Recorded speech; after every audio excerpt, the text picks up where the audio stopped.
Call to order the regular meeting of the County Commission, February 21st, 2013. I wish to welcome everybody, and we apologize for having a couple-hour delay, but it's imperative that we make sure that our employees, our staff, and our visitors are safe on days like this. So at this time, if you'll join me in the Pledge of Allegiance and the salute to the flag. I pledge allegiance to the flag of the United States of America and to the republic for which it stands, one nation, under God, indivisible, with liberty and justice for all. I salute the flag of the state of New Mexico, the symbol of perfect friendship among united cultures. First item on the agenda is to approve the regular meeting agenda. I would make a motion that we approve the regular agenda, meeting agenda, please. Second. There's a motion and a proper second to approve the regular meeting agenda. Is there any discussion on that motion?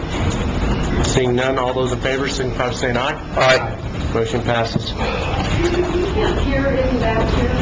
Can't hear. You can't hear? No, you up the volume, please. We don't get to do that. As it said in the commercial, can you hear me now? All right. How's that? Is Speak that louder better? into the mic. They said they turned it up as high as they got. Okay, first item on the agenda here is a public hearing. This is going to be discussion whether to approve or disapprove Ordinance 1301, entitled an ordinance authorizing a tax rebate to benefit low-income property taxpayers for the taxable year 2013-2014. So at this time, I would ask for any public input only on this ordinance, okay? That you will have time for public input on other items after this. First is this hearing. So if there's any public input on Ordinance 1301, and it's an ordinance authorizing a tax rebate to benefit low-income property taxpayers. Any public input? Seeing none, we will move on to approving or disapproving Ordinance 1301. Does staff have anything to say on this? Thank you, Mr. Chairman, Commissioners. We discussed this on Tuesday. There's nothing that's changed from then. This is the ordinance that it is not a deduction in property tax. It's a rebate that can be done on people's income tax returns. And as a result, then, the taxpayers of Grant County would then have to pay that rebate. That's really important to understand. Yeah, we would use basically the property tax dollars everybody pays us to pay the state the rebate. So what happens then, the state tax people, they then send a bill to the Grant County, and then we have to pay it. Yes, sir. Correct. Okay. And for that reason, Chair, I would make a motion that we disapprove at this point, because we have several revenues that are in question at this time, and from the report we received the other day, we're talking about a possibility, in this case, $60,000 to $100,000 that we may have to pay. We, the taxpayers, would have to pay as a result. So I would make a motion that we disapprove Ordinance 13.0-01. And I second that motion. There's a motion and a proper second to disapprove Ordinance 1301. Is there any discussion on that motion? Seeing none, all those in favor of disapproving Ordinance 1301, signal by saying aye. Aye. The motion is disapproved. Or the motion is approved to disapprove ordinance. That's right. All right. At this time, we'll have public input. During this portion of our meeting, we welcome your suggestions and we want to hear your concerns. This is not a question and answer period. Speakers will be limited to 5 minutes. Any individual who would like to discuss an item in more depth may request to be placed on a future agenda. Request forms are available in the county manager's office. So at this time, I would like to ask for public input. Yes, ma'am, please, right there, come up and state your name for the record. Thank you. Am I speaking here? Thank you. My name is Sally Smith. and I'm going to speak about R1316, the copper rules. And I want to thank you for an opportunity to speak. I served on the Copper Rule Advisory Committee, the CRAC. I am a 35-year resident of Grant County, and I'm the president and director of the Responsible Mining and co-founder of Gila Resources Information Project, GRIP. And I have followed the permitting of local mines since 1993, at the beginning of the Mining Act, worked on the regulations. I was appointed to the Directors Advisory Board to the Mining Commission for several years. GRIP itself is a nonprofit organization established in 1998 to ensure that adequate closure plans, reclamation plans, and financial assurance bonding are in place for the local mines, Cobre, Chino, and Tyrone in particular. GRIP's mission over the last 15 years has been to promote healthy communities by protecting our environment. I am urging you to consider the short and long-term welfare of this county by not adopting any support for the copper rules as they are now written, and I'm going to tell you why.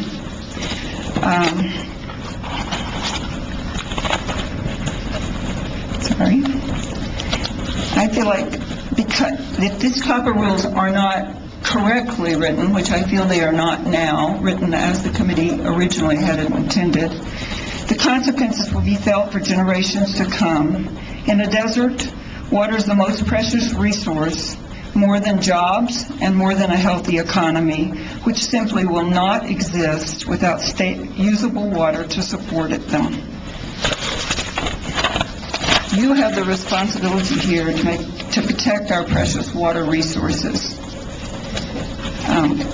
There is no doubt that copper mines can and do pollute groundwater above water quality standards. For the last 16 years, I've been a member of the Community Work Group, a Citizens Advisory Committee associated with the New Mexico Environment Department Administrative Order and Consent, a CERCLA quality investigation and remediation with EPA oversight of historic mining impacts in a 55 square mile area around Chino Mine. Ecological and human health risk assessments were required for large areas of previously unregulated pre-1970 mining impacts.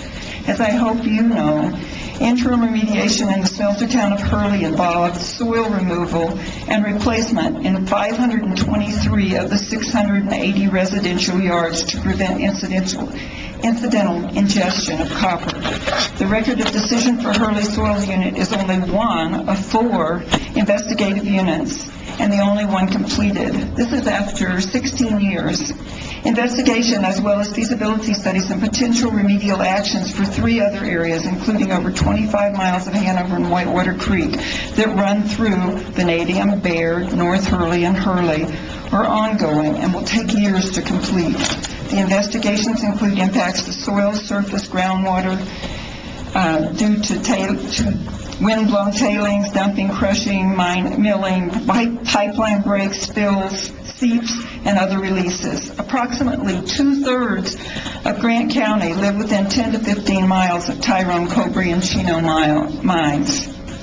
Groundwater damages from mining activities at Chino, Cobre, and Tyrone have been significant. As summarized by the State Office of Natural Resource Trustees, final groundwater restoration plan for the Chino, Cobre, and Tyrone mine facilities released in 2012, the aerial extent of groundwater damages covers more than 20,000 acres at the 3 mine sites, 19,299 acres of regional groundwater, and 1,440 acres of alluvial aquifer, with most or all of the shallow aquifers at all mine sites injured from mining contamination.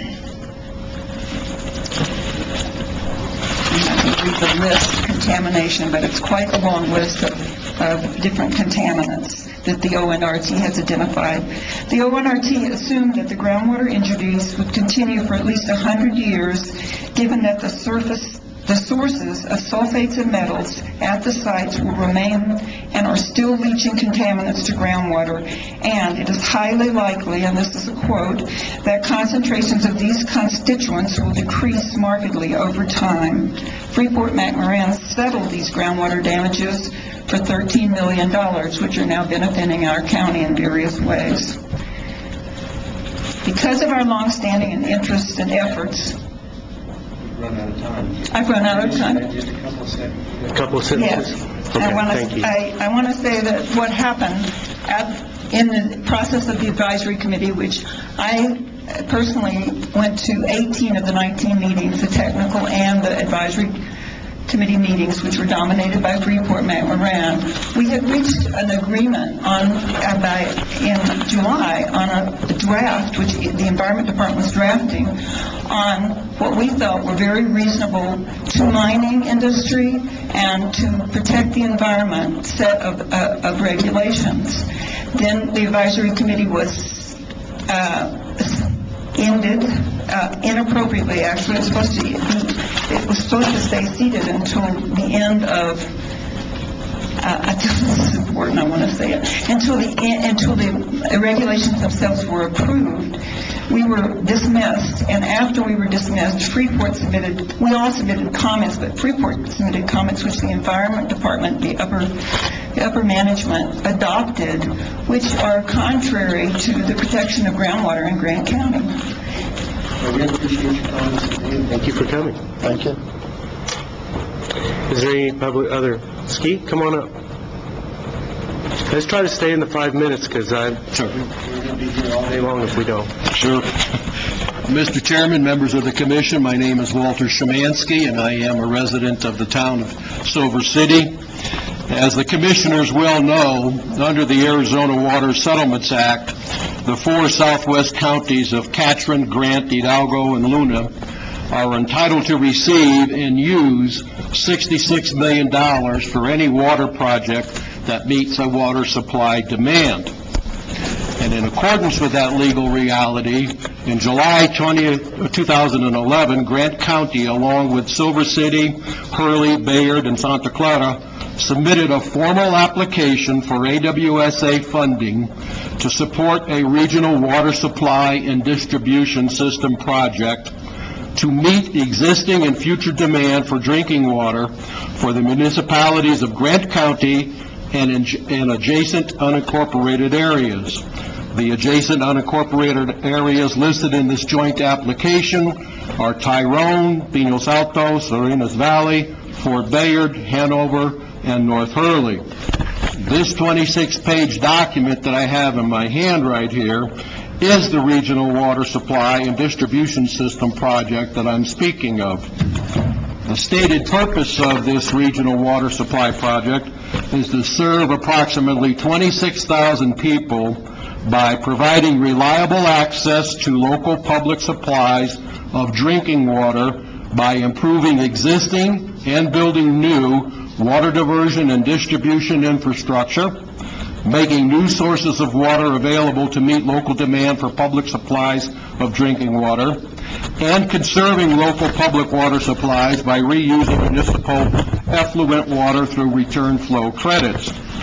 Importantly, this regional water supply and distribution system highlights the fact that it incorporated and I'm quoting now, it incorporated strategies for ensuring that no harm would come to the Gila environment as a result of our proposal.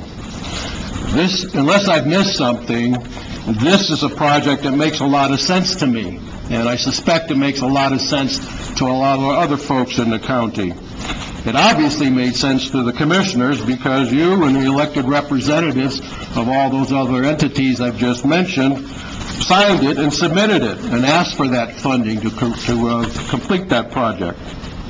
And to the best of my knowledge, that your proposal is still a viable proposal under the AWSA water projects being reviewed now by the New Mexico's Interstate Stream Commission.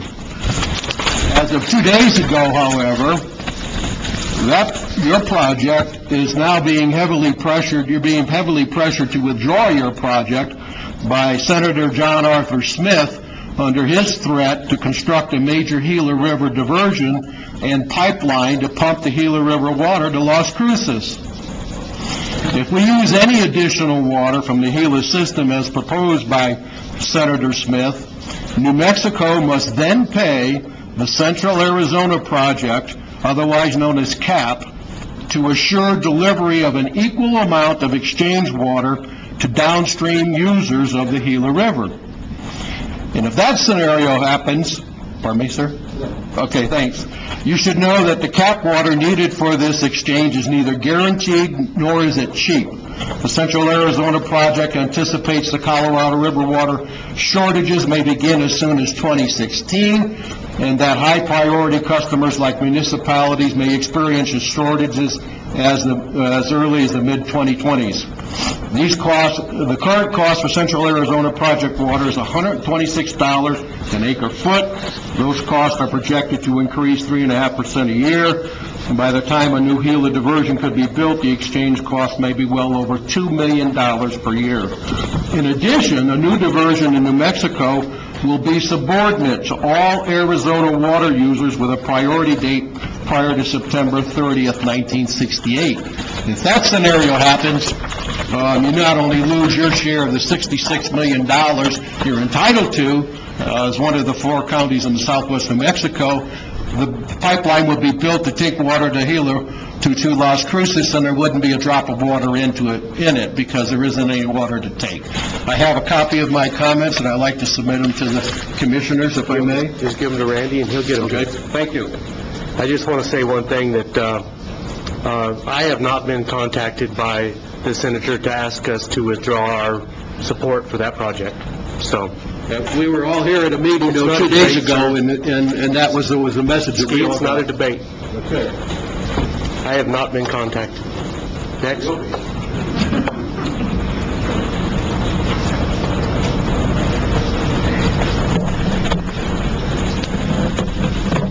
Chairman Caston.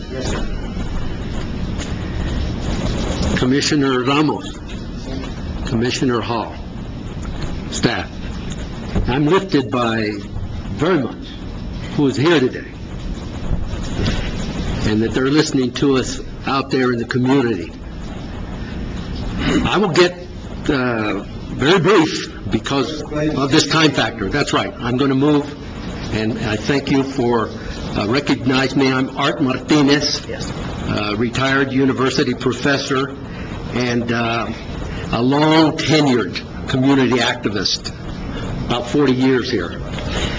Now, again, I have many things, but very briefly here so I can get to all 3 that I consider important.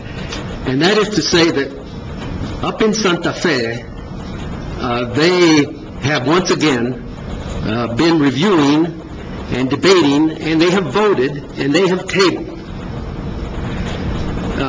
those efforts to repeal the New Mexico law, in effect, that allows for undocumented immigrants to obtain licenses so that they can make a living and survive. It's very humane, very moralistic. We want that to remain in place. One of the organizations I belong to, the Committee to Promote Democracy, has asked that I make the point very strongly that we want our jurisdictions, counties, city, and others to be watching this very closely. Although they have tabled it, there's an effort to resuscitate it as we are speaking now. So we don't want that to happen. Sheriff, we want to thank you, I personally, and my organizations that I belong to, I know, in the fine efforts, the fine job you have done, the public service you are extending to all of us in many different ways. Please do not join the effort by the Association of County Sheriffs to try to repeal that law. We really would ask you to reflect the interests of all of us here and not do that. Many of us, for quite some time now, have realized that you, the county commission, have established some positive objectives and some positive goals for the Southwest County Commissioners Alliance. We realize that. You have some good intentions, and we hope you will realize some of those good intentions. We haven't realized that many of them yet. What we have witnessed in many cases is that many folks in Grant County have come forward when you have addressed issues, yes, that are somewhat controversial, where the guests from other counties have come in, including individuals who are not county commissioners, judges, sheriffs, and others who have made wild, I think, in some cases, commentary. And some of us out there in the community are like, what? Why don't they speak up and say, well, now, keep to the point or something? It's embarrassing, and it just really upsets a lot of folks, as a matter of fact. Now, you provided some of the leadership, and my understanding is some of it has come in order to sponsor the organization. Well, let's see what happens. But it appears to me that some of what we've seen and heard so far on occasion, and it is something that we hope will not continue, that the reality of some of this is that it appears so far that this particular political undertaking is clearly suffering from some serious political backfire. You know that very well. From reaction, from resistance, from many folks in your jurisdiction, individuals who have elected you to serve in the chairs where you presently are. It's well known that some of our county's most capable and active members, residents of this community, many of them, have come forward to express themselves on this. Many in this county have lost much confidence. They've lost a lot of trust in this effort by our county commission, and they and others are no longer inclined to provide their support to the Southwest County Commissioners Alliance. And moreover, there is increasing criticism of this entity. You know that very well. I've heard some of you on television and radio for a week and other times about this. And keep your good intentions in front of you. And be, I would say, very selective in who you invite out here as guests to be expressing some of what they believe.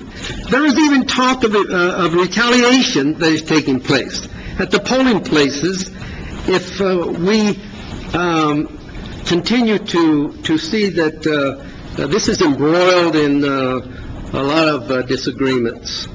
So I think I would just like to end, Mr. Chairman, please, by saying that, there's a hell of a lot of work that you folks can come back in here and do for us. More than enough.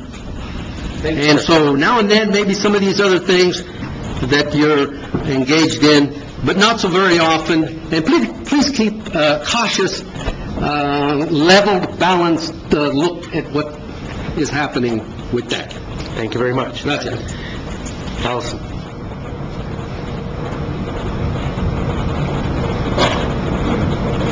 Thank you, Chairman Caston.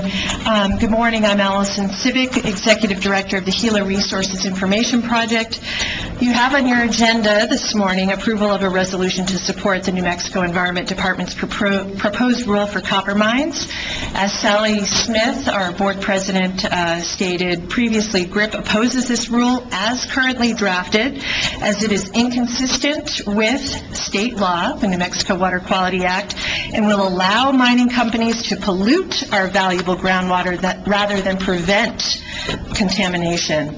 And in addition to GRIP's opposition and the environmental community's opposition to the rule as it is currently drafted, I wanted to make sure that you all knew that the New Mexico Attorney General is also in opposition to this rule and how it's drafted, because it would allow discharges from copper mines to exceed water quality standards. And as you know, the Attorney General's job is to enforce laws that protect the state of New Mexico, its people, and its resources. And this rule is contrary to that.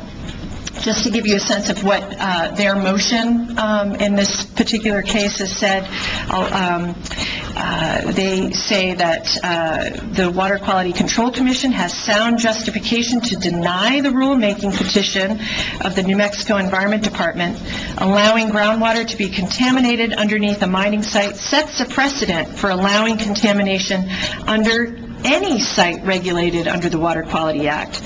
If copper mines, and this is a direct quote, if copper mines whose discharges have resulted in thousands of acre-feet of groundwater pollution may contaminate with impunity, there's no principled basis not to allow other discharges to be accorded the same treatment. Allowing groundwater to exceed standards under a discharge site not only puts at risk the groundwater under a site, but risks excursions of contaminants off-site, further jeopardizing the public's groundwater, unquote. So how can this commission support a rule that would contaminate our groundwater while at the same time, as we heard on Tuesday, some of you are supporting a Gila River diversion project because you believe we need more water. You're willing on the one hand to let a mining company waste our water, the public's water, by contaminating it, while on the other, spend millions to get more. And this is really just doesn't make sense. It's inconsistent. Wearing my different hat, Gila Conservation Coalition, I have a couple comments to make in response to Tuesday's Gila San Francisco Water Commission meeting here in this room.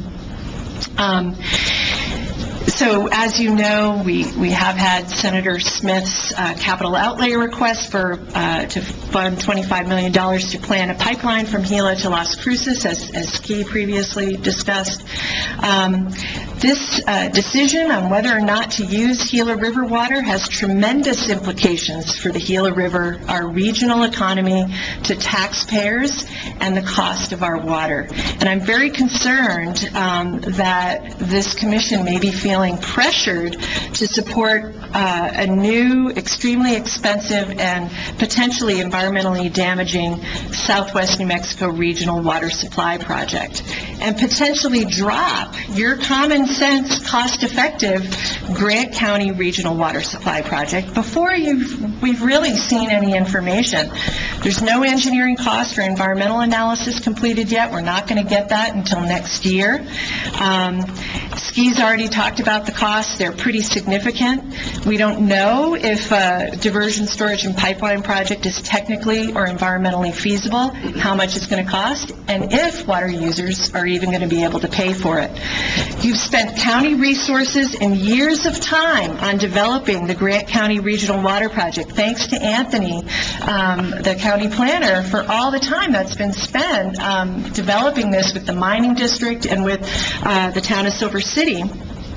To withdraw your project before you've had the results of the Bureau of Reclamation's analysis in order to place your bets on an unknown is not in the best interest of all the citizens of Grant County.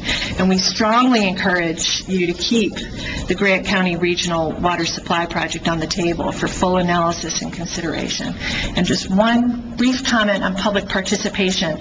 We really, really strongly encourage a public debate on the AWSA, and that you all debate the merits of what's going on right now. I know you're feeling a lot of pressure, but the decision can't be made in a back room. Citizens of Grant County have been involved for years in the AWSA process, and backrooming this decision is contrary to open, transparent government, and citizens deserve your respect for the countless hours and energy that they've put into this process. And thank you very much. Donna?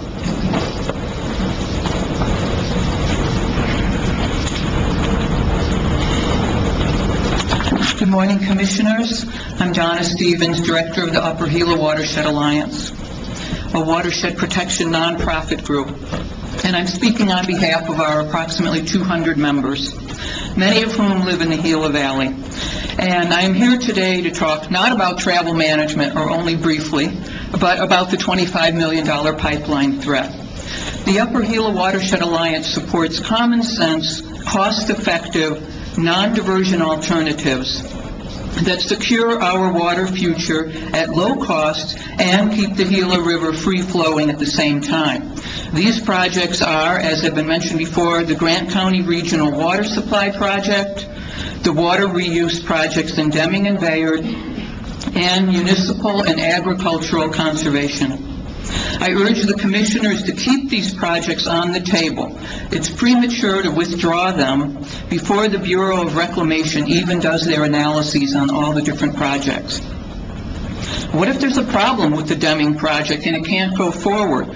We could be left with no river, no water, and a huge tax burden. The Deming project, as submitted a year ago, is very expensive.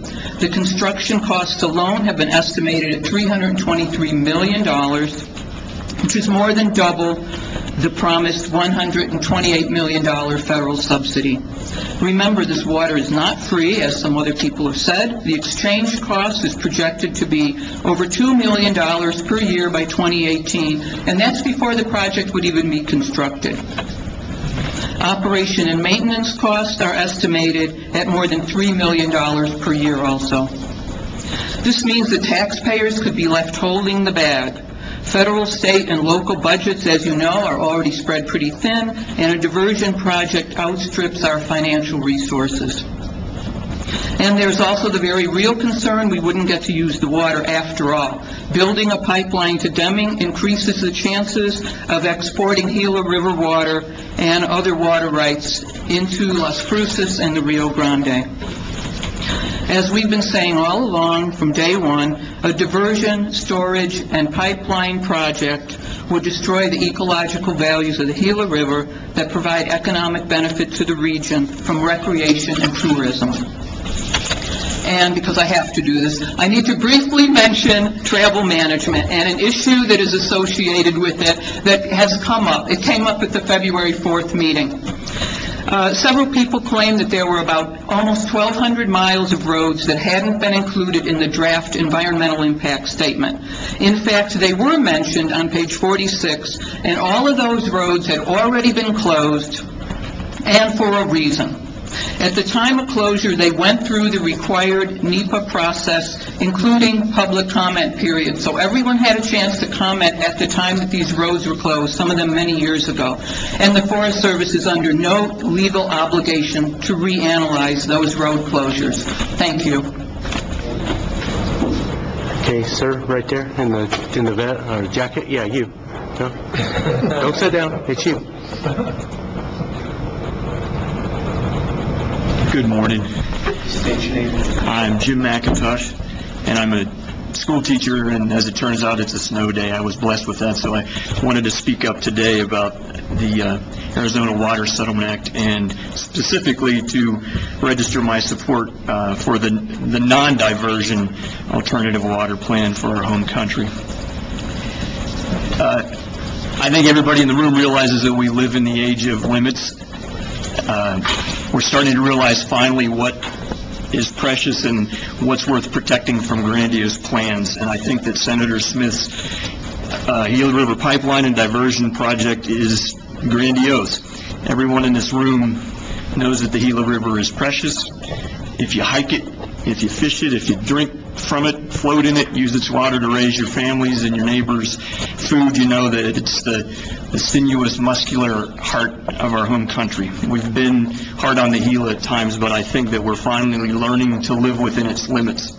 The Rio Grande is a beautiful river, too, and the people who live in its watershed probably feel about it the way I feel about the Gila. They, too, are learning to live within the limits of the Rio Grande watershed. I think that rivers give us discipline. They limit our desires and make us more appreciative of natural bounty. They create rhythms of life. They create communities. They create blessed limitations. Some of us are called to stewardship of our rivers, and it roots our lives more deeply in our home country. Forgive my stinginess, but I want to keep our Gila water in our watershed. I want to live within its limits. We ask the same of those who live in the Rio Grande watershed. Were we to build a pipeline to Deming, we will create the first step in a process that might permit powerful people to divert Gila waters to Las Cruces and El Paso. It's not that we aren't fond of the citizens of those towns, but they have carrying capacities to live within just as we do. Let us agree to steward our respective home watersheds. We can cherish our wild Gila, and let us not squander our connection to our home country in this grandiose project to empty one river to nourish another river. Thank you. Yes, sir, right there. First hand up, that's what I'm going with, so. Mr. Chairman, Commissioners, I'm Gable Gain. I'm the Fire and Aviation Staff Officer for the Gila National Forest.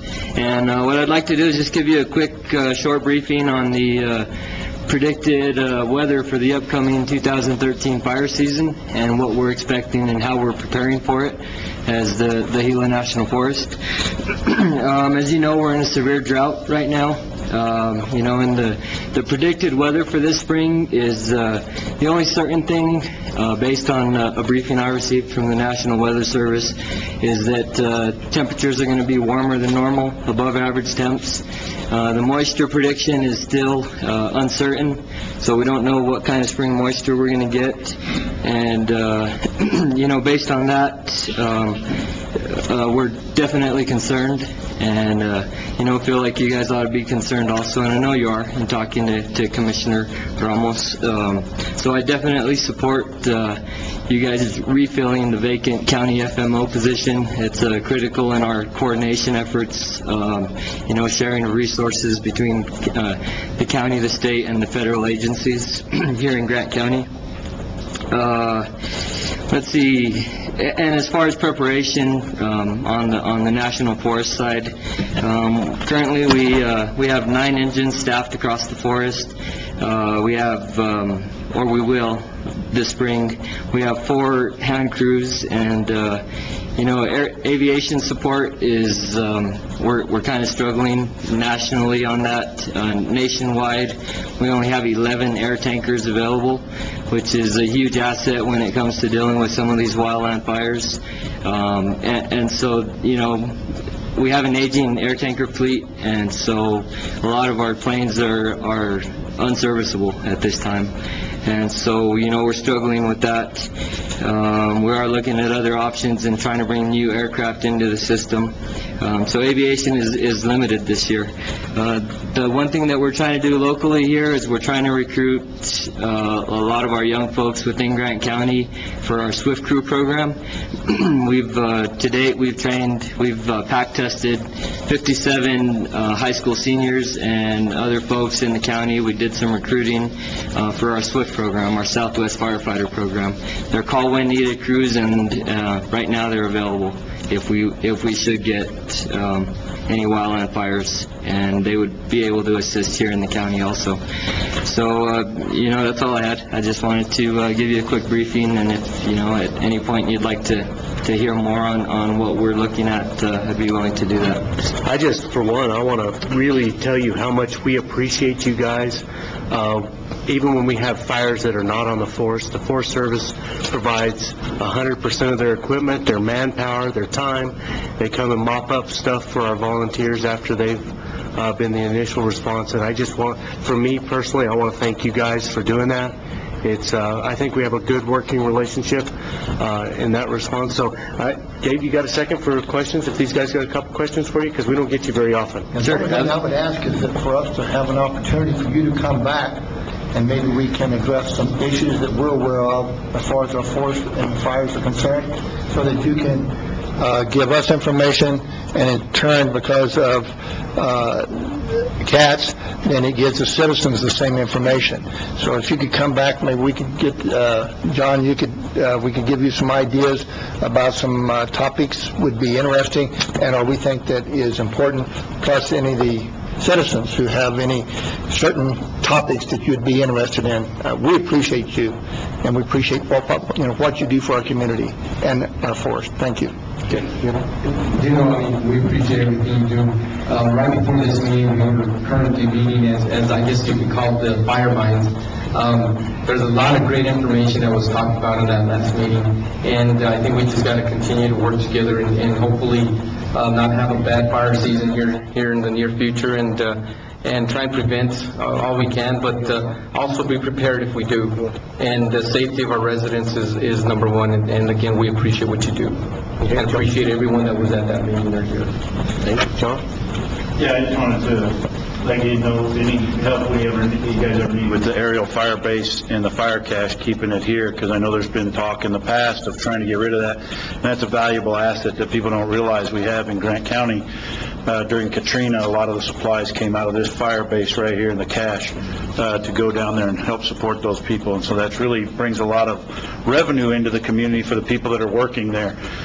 So if you ever have any issues there, please, we'll support you guys in keeping that aerial base and the fire cache going, because it is very valuable. And I just want to let the commission know, I don't know if you guys know that Gabe really cut his teeth on the Quail Ridge fire. He was coming up as an incident commander and being taught, and that was kind of his first fire. So he's been around here, he knows this area, and does a great job. It's an excellent asset. I'm glad to see him moved up and becoming in charge up there, because he was great on that fire. It was really in control, and he did an excellent job and all through that season. Now, I think until we do replace our fire officer, your contact's directly with John. And we are working on that. There's some reorganization that we're talking about, but we are working on that. And we may even actually ask you to be in on the interview process if you don't mind. No, I don't mind at all. Okay. Well, unless that is if Gabe wants to fly. I have to retire first. Give me 10 more years. A couple more years? It truly is a blessing to see one of our homegrown. I went to school with Gabe. I know I look a lot older, but we did go to school together, and it is great to see our homegrown people getting really involved and being successful. So congratulations to you. Thank you. For your time. Thank you. Okay, thank you. Yes, sir, right here.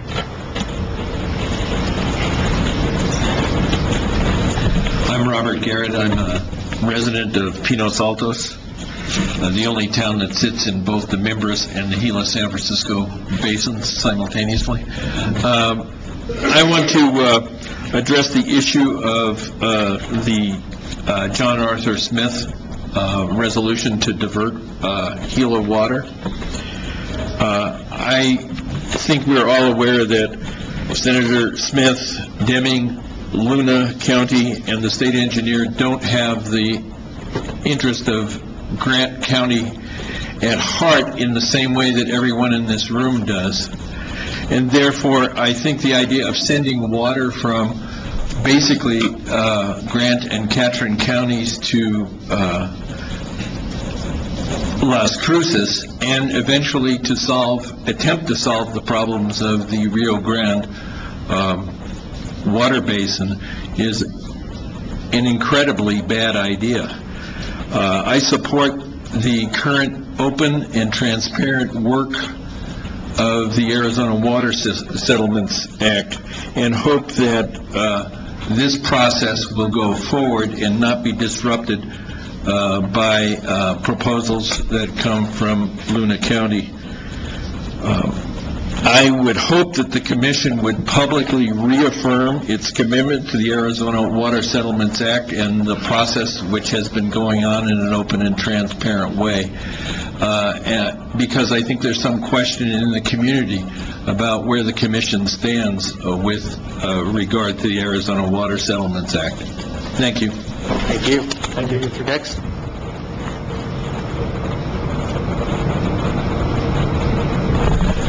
Thank you, Chair and members of the Commission. Name? My name is A.T. Cole, C-O-L-A, and I'm here to talk about the capital outlay question.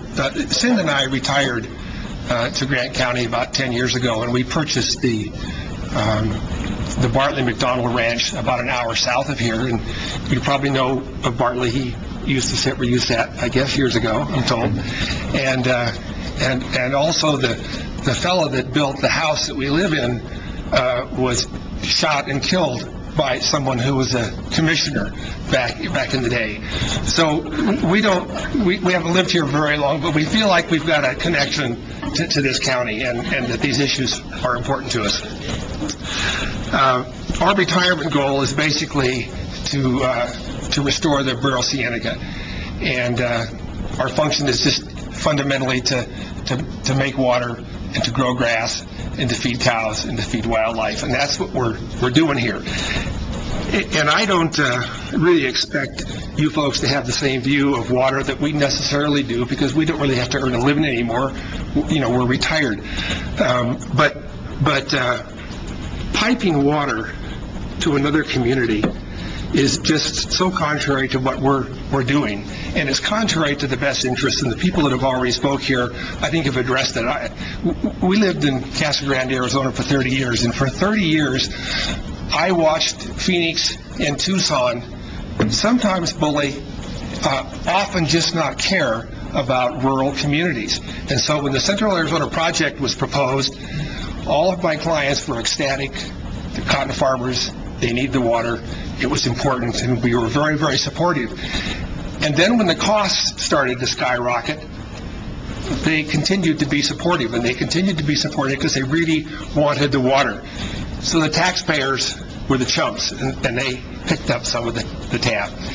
And then when the water finally got to Pinal County, where we lived, when the water finally got there, they couldn't afford it because the cost was, as that one fella mentioned. So the cotton farmers didn't get that water that they had supported. And that template is the template that we always see, I think. It's the big communities not caring about the small communities, and this strikes me as a typical example of what I've seen for all these years. So Mesa and Chandler and Phoenix then purchased a lot of land in Pinal County to get the water rights. And there was a lot of controversy about that, but at least in that instance, it was private property that owners could sell to whoever they wanted, and they did. And there wasn't a county commission that could really do anything about it like there is here. But in this instance, this isn't subsurface water like we had in Pinal County. This is surface water. And this surface water is the most important asset that this community has. And with the mines the way they are and the economy the way it is, obviously, it's recreation, it's tourism. The people that retire here, that study here, the future of this county is in the Gila River. And I think if this project were to be approved, ultimately it would be a disaster. Just last night, I was reading something I wanted to share with you as I close here. And this is the same template that I think we see over and over and over. There's a conflict between the short-term interest of those in power and the long-term interest of the society as a whole. And that's what we're facing here. And the communities that look at the long-term interest, they survive. And this book is about collapse. And that's what happens with people that look at the short term. Those societies, those communities, they end up collapsing. And that template it's been seen the world over, and it's replicated all the time, and it's operative here. So I really urge you to strongly decline this boondoggle. Thank you. Right there. Are you still wearing my pants? Tell it all the way. This is very good eyesight, Mr. Chairman. I'm Shelby Hallmark. I'm a Silver City resident for the past 2 years and property taxpayer for the past 8. I just want to second all the very eloquent remarks regarding the Arizona Water Settlement Act that you've just heard. I especially enjoyed Mr. McIntosh's remarks, which I thought were beautiful as well as apt. And I just want to say one thing. I don't want to keep this going on for a long time. I agree with Allison's remark about transparency. I really hope that not just regard with this issue, but all other issues that you deal with on a regular basis, that you will continue to make public comment and interchange a primary principle. But all I want to say, to add to what's already been said this morning, is having been here, come here and interacted in Silver City and Grant County for roughly 10 or 12 years, the one thing that should be, to me, obvious for residents here is the degree to which our land is, of course, unique and valuable, but also fragile. And we have right here in Silver City a big ditch that should remind us every day that grandiose projects and overreach are dangerous. This land is fragile. It's beautiful, but it's not permanent. And I really urge that everything you do with regard to the Water Settlement Act and other issues, be mindful of the fact that we need to be really good stewards of this land, and we need to make sure that we are not going to be doing things that generations in the future will regret. Thank you very much. Thank you very much. Yes, ma'am.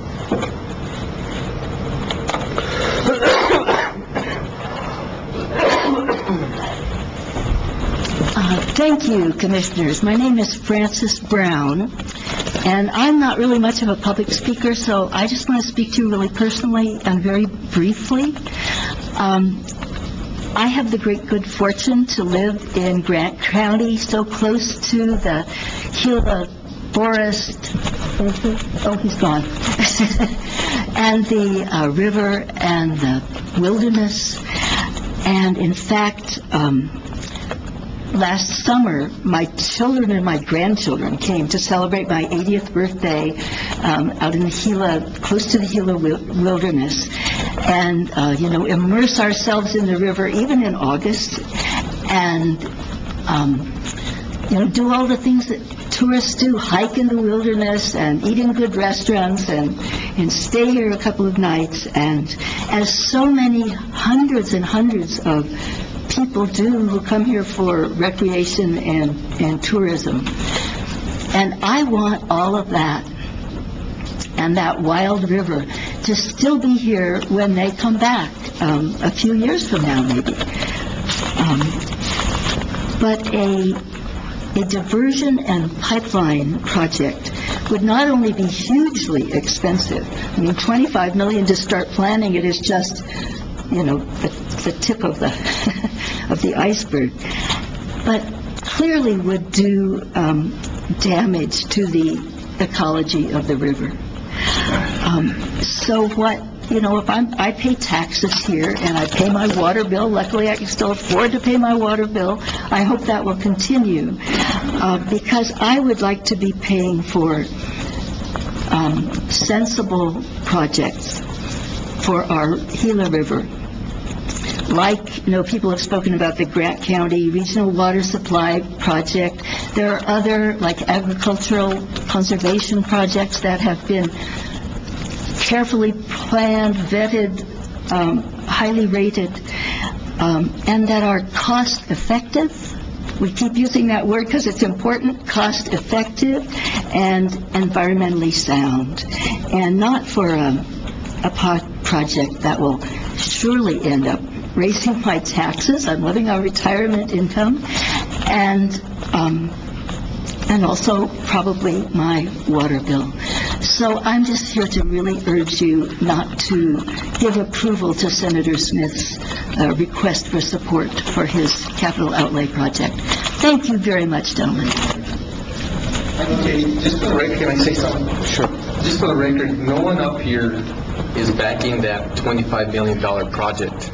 Regardless of where you heard that or where you read it on the internet, none of the commissioners back up here are backing that $25 million project to send our water to Las Cruces.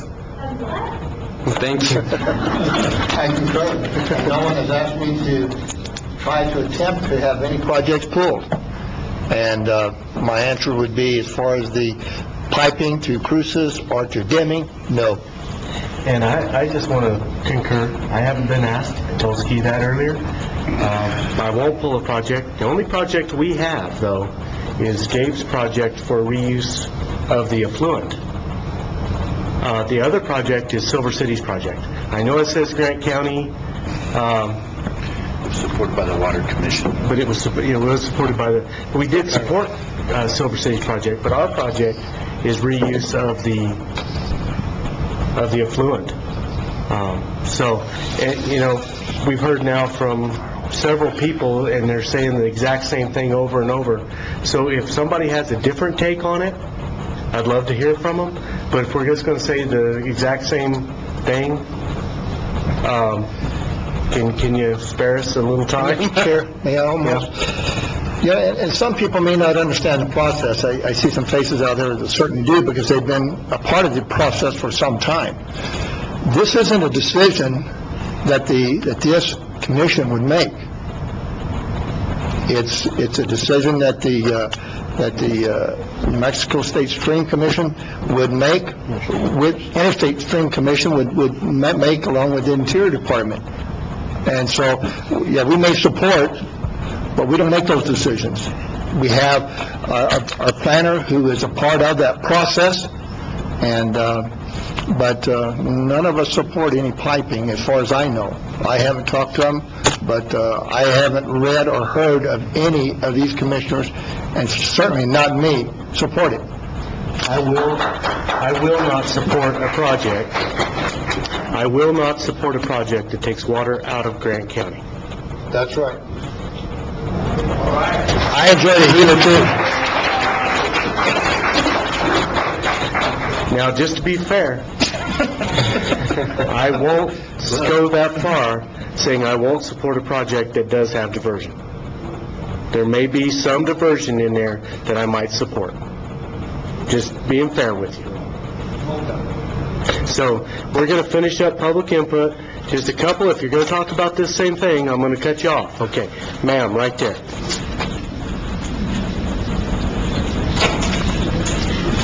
Commissioners, my name is Karen Morant, and I'm just here for informational purposes. I'm here representing a new group in the county area. It's called the Disability Advisory Council, and we operate under the grant from the Governor's Council or Commission. Karen Morant. I'm standing on my toes because I'm too short for this. And anyway, we are under a grant from the Governor's Commission on Disabilities, and we have formed the Grant County Silver City Area Disability Advisory Council. And so we operate under the auspices of the Grant County Community Health Council. And we've had our first meeting in November of this last year. We represent a group of stakeholders that are interested in the disabilities and disability persons within the county and city areas. We hope that throughout the coming months we can come and brief you on what we're doing and provide information to you, to the city council, and to the Grant County Health Council. Let me just give you a brief view of some of the projects that we're working on right at the moment. We are having an email distribution list that's quite extensive to provide alerts and information to interested parties on disability issues at the state level, the regional level, and the county local level. We are implementing focus groups around the county, and we're focusing with a survey particularly to find out what type of accessibility issues people are having. And we're not talking just physical accessibility like ramps or whatever. We're trying to find how people with disabilities can become more integrated into the community and participate more in the community. We're also developing an informational card on disability awareness, and we hope to be able to bring you a preliminary look at that card at our next visit with you all. And then the last thing that we're putting time and effort into is researching, developing a community resource center for the disabled, providing information, providing support from providers and other individuals for people of all ages with disabilities in our community. And anyone is invited to participate in our advisory council. We meet on the first Monday of the month at 4 p.m. at the Grant County Health Council conference room.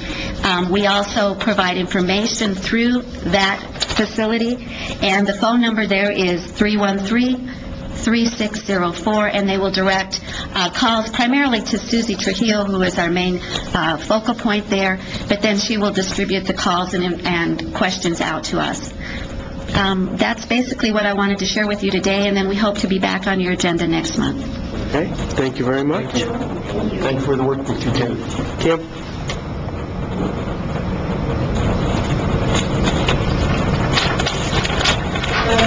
Thank you for giving me this opportunity to comment. I'm Kim McCrary, Regional Director, Staff Scientist with the New Mexico Wilderness Alliance. We have about 5,000 members statewide. 250 to 300 of our members actually reside in the four-county region. You know that we already do support as an organization, and I do as a Grant County resident, non-diversion alternatives, and I think there are a lot of good reasons why, having to do with fiscal responsibility, as well as from an ecological standpoint and an economic standpoint in terms of tourism.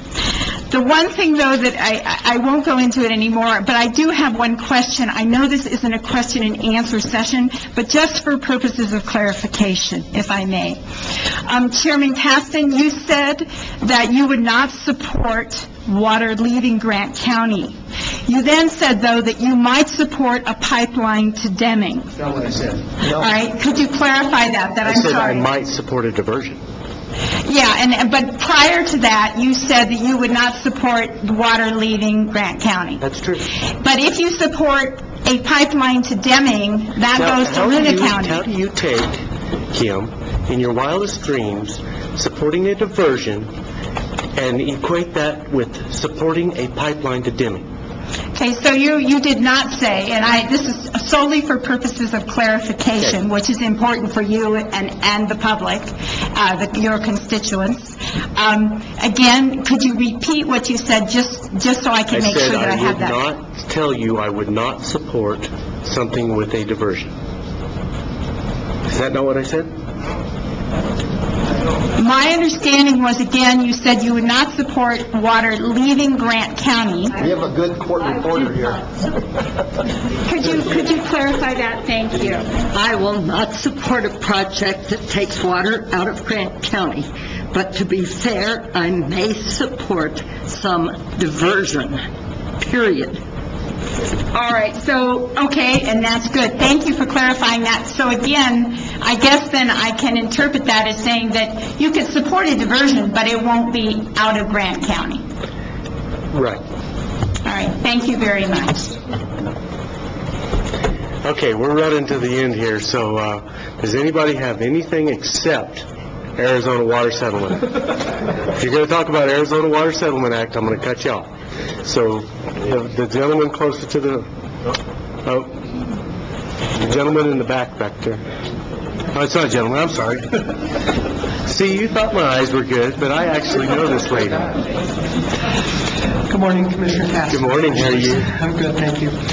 I'm here in support of resolution number R1313, and because the meeting started late and it's running late, I'm not going to be able to stay.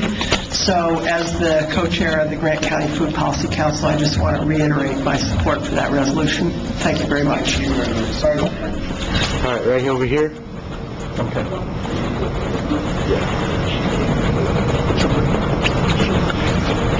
Good morning. It's true. Thank you. Hi. I live in Gila, and I lied, because I want to talk about water. Oh, better be quick then. This is going to be very quickly, because I'm not the member of any organization. This is very much on a personal note. I lived in West Texas. I grew up on a farm there, and our water was diverted from the Pecos River by the Red Bluff Dam. Marilyn Fogelman. And it cost us our farm. So I have a lot of experience with rivers and diversion and the effect that it has on people. And I also have a difficult time of thinking that because I live in Gila, I own part of that river.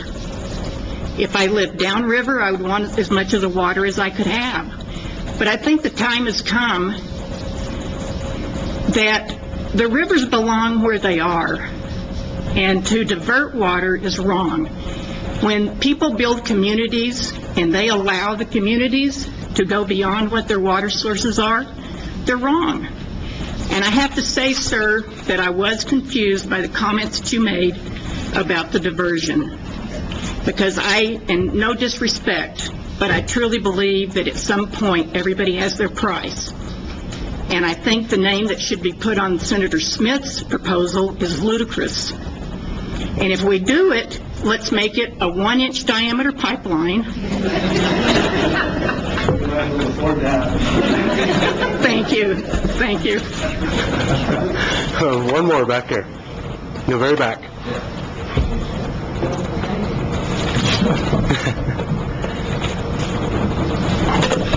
Hi. Hi. Nancy Kaminsky.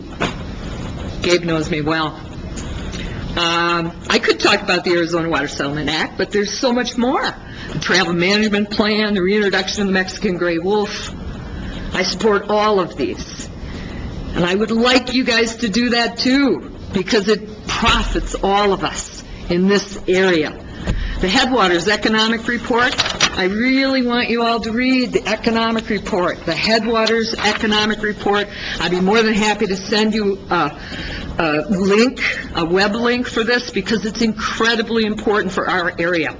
I'm sure you all understand how precious our natural resources in this area are, and the multiple returns that are included in this. New jobs, revenue created by tourism, helping existing businesses, promoting long-term growth in the area. Every time a retiree moves here, it increases our tax base. And they're coming here because it's beautiful, because of our natural resources. If we continue to protect them, sustain them, and improve them, bring back Mexican wolves, you're going to increase your tourism, and our economy is going to become stronger and more resilient.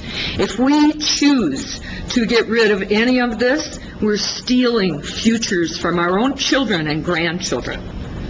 It's our responsibilities as stewards in this wonderful southwestern region to protect, enhance, reintroduce, do whatever we can to help our natural resources.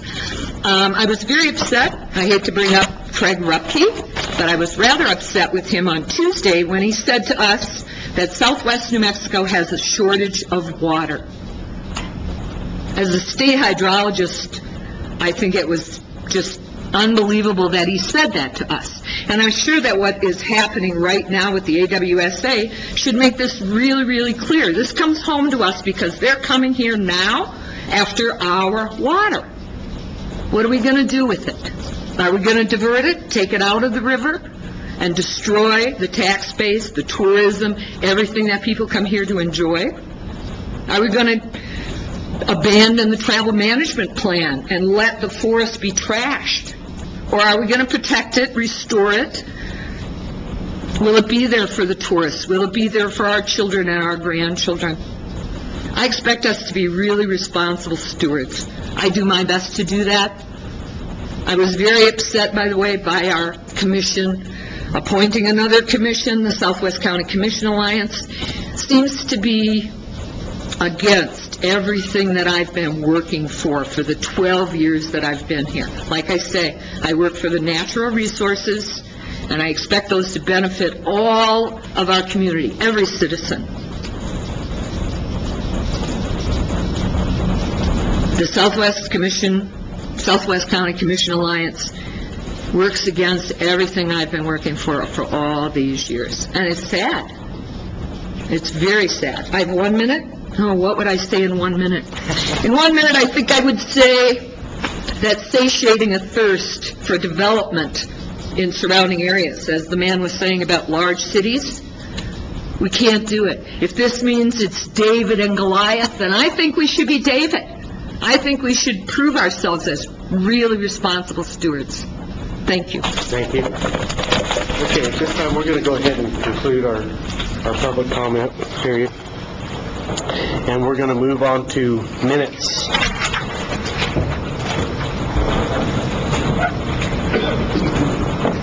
Approve or disapprove January 8, 2013 work session minutes. Chairman, I would move to approve the January the 8th, 2013 work session minutes. Can I second? The motion and proper second to approve the work session minutes from January 8th. Is there any discussion on that motion? Seeing none, all those in favor, signify by saying aye. Chairman, if I may, to expedite things, I would move that on minutes, item B, approval or disapproval of January the 10th, 2013 regular meeting minutes, and C, approve or disapprove the February the 4th, 2013 special meeting minutes. I make a motion to approve B and C, which is January the 10th and February the 4th. Okay, so the motion now reads to approve January 8th work session minutes, approve January 10th regular meeting minutes, approve February 14th special meeting minutes. Is there any discussion on that motion? Seeing none, all those in favor, signify by saying aye. Aye. Motion passes. Financial reports. John, you want to go through the expenditure report? Thank you, Mr. Chairman. Commissioners, in your packet you have the expenditure listing dated February 18th, 2013. The expenditures are $2,895,615.50. The reason for the high amount is because this is almost a month and a half worth of expenditures because of the legislative session, us not having meetings all the time, and it also included around $230,000 in the construction at the conference center. And so that's the reason for the high expenditures. Can we please have order out there? If you need to speak, please step out. Okay. So, approve or disapprove February 18th, 2013 expenditure report?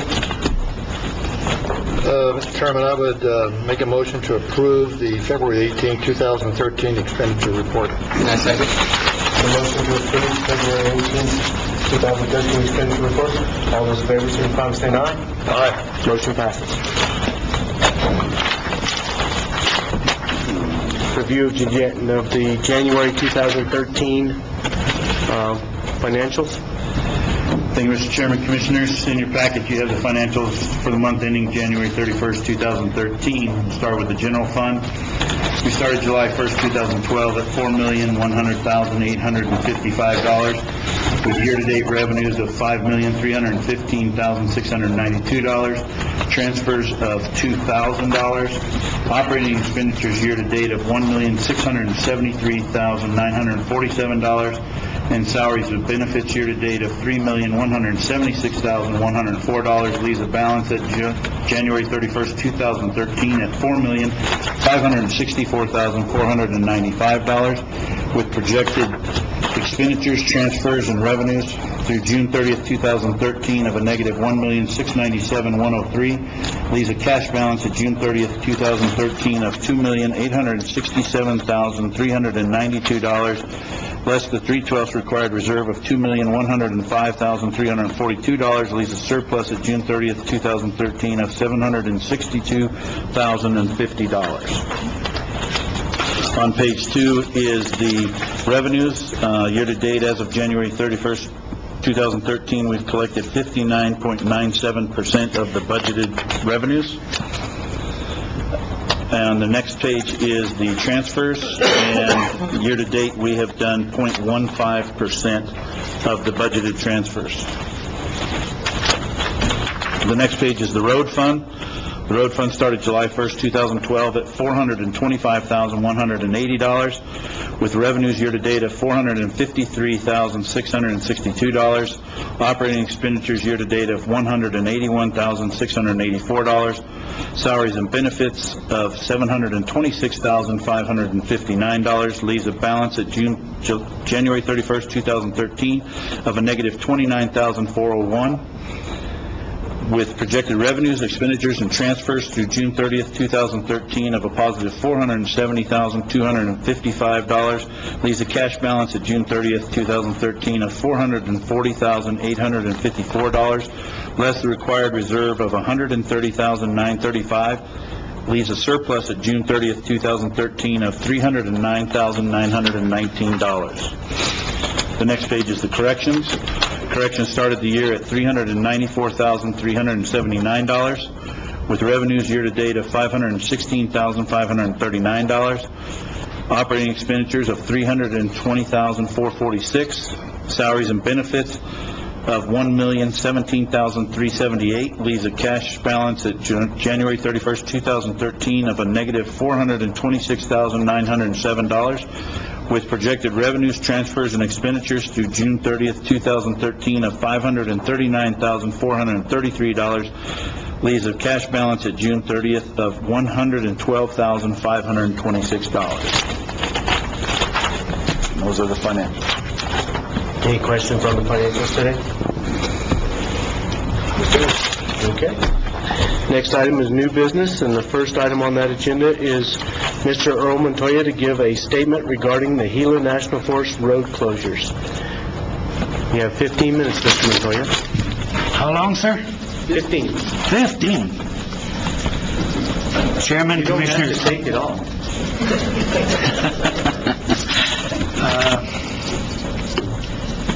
Chairman, Commissioner Caston, Commissioner Hall, Commissioner Ramos, staff, and citizens. My name is Earl Montoya. I am here as a concerned citizen. I do have copies of my statement, which I'd like to give you before I read the statement.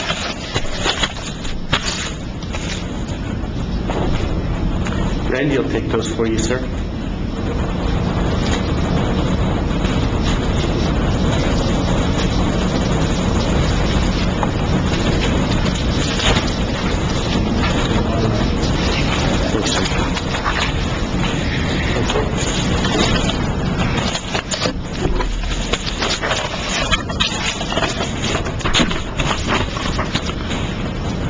My statement regards the Gila National Forest and the possible road closures. On February 4th, 2013, the Grant County Commissioners held a special meeting where an update from the United States Gila National Forest regarding possible road closures was presented. Limited public input was allowed by those for and those opposed to the road closures. I tried to listen as objectively as possible to what both sides had to say.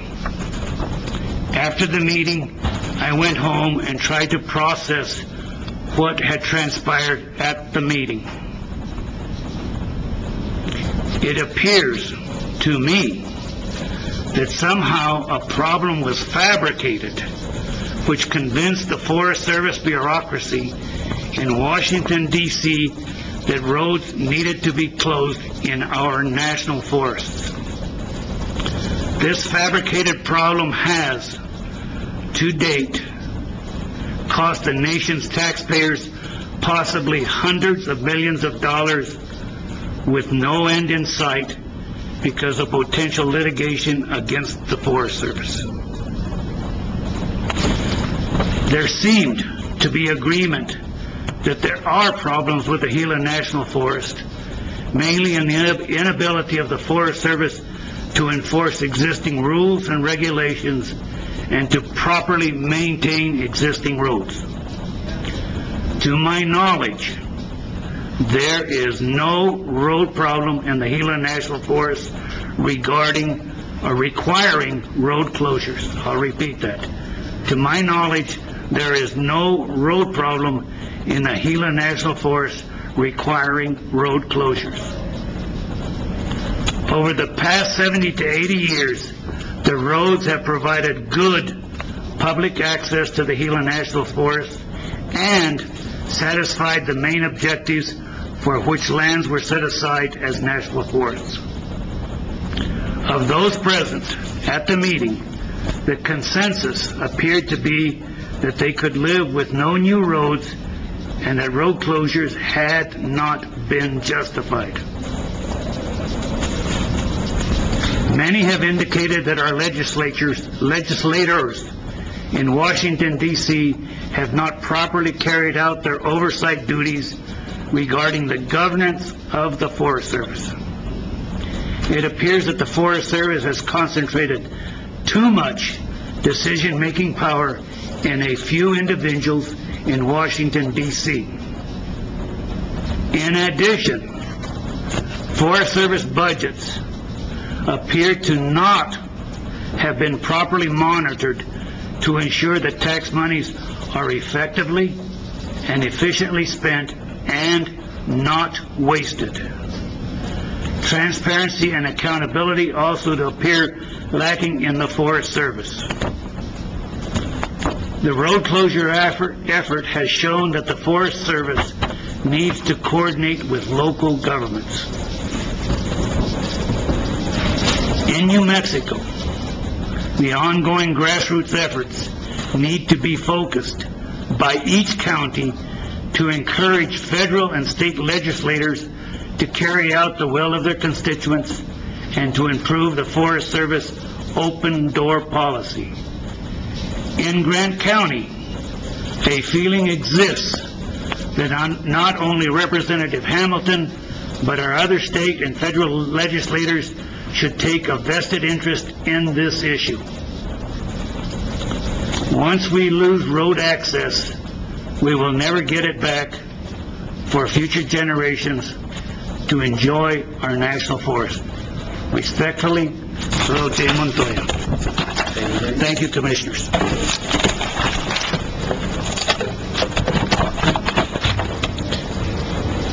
Next item on the agenda. Ray, I am so sorry this has taken so long. But New Mexico Department of Game and Fish, Ray Altonen, to give us an update on the deer management zones. Chairman, Commissioners, staff, Sheriff, back for our semi-annual gathering of what has been occurring with the management efforts in and around Silver City reference to deer. I was last here on July 12th when we came in. At that time, we had two of the prongs of our three-prong effort to reduce the deer in and around Silver City in place. That was the lethal removal and trap and transplant. As a quick reminder on the trap and transplant, we were experimenting with a new net with small crews, trying to keep it local, fast, and in small places, i.e. backyards, stuff of that nature, from citizens that were having issues with deer. That was not successful in any way, shape, or form. We put a lot of man-hours in to trap and move 6 deer.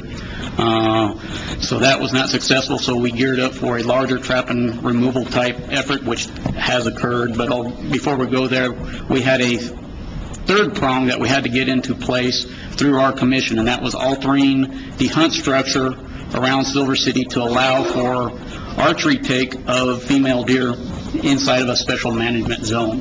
Archery in this area was already allowed, but it was for the buck portion of the population anyway during regular seasons.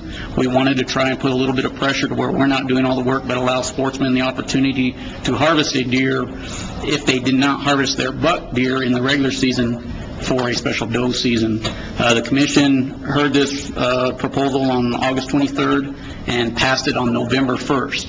So starting 2014, January 16th of 2014 through February 5th, I believe it is, and I'll have to check my dates if you want the exact dates, there will be a special doe season for archery hunters, only the archery weapon type. It's not rifle, it's not muzzleloader, it's only the guys that held and drew out an archery season for September or January that were not successful on their hunt in Unit 23 and 24. We have extended their season for 2 weeks to where they allowed to come into the special hunt area around Silver City, outside of the city limits, on private property with written permission from the landowners, in conjunction with the landowners, their own property, neighbors, whoever, to harvest a doe deer.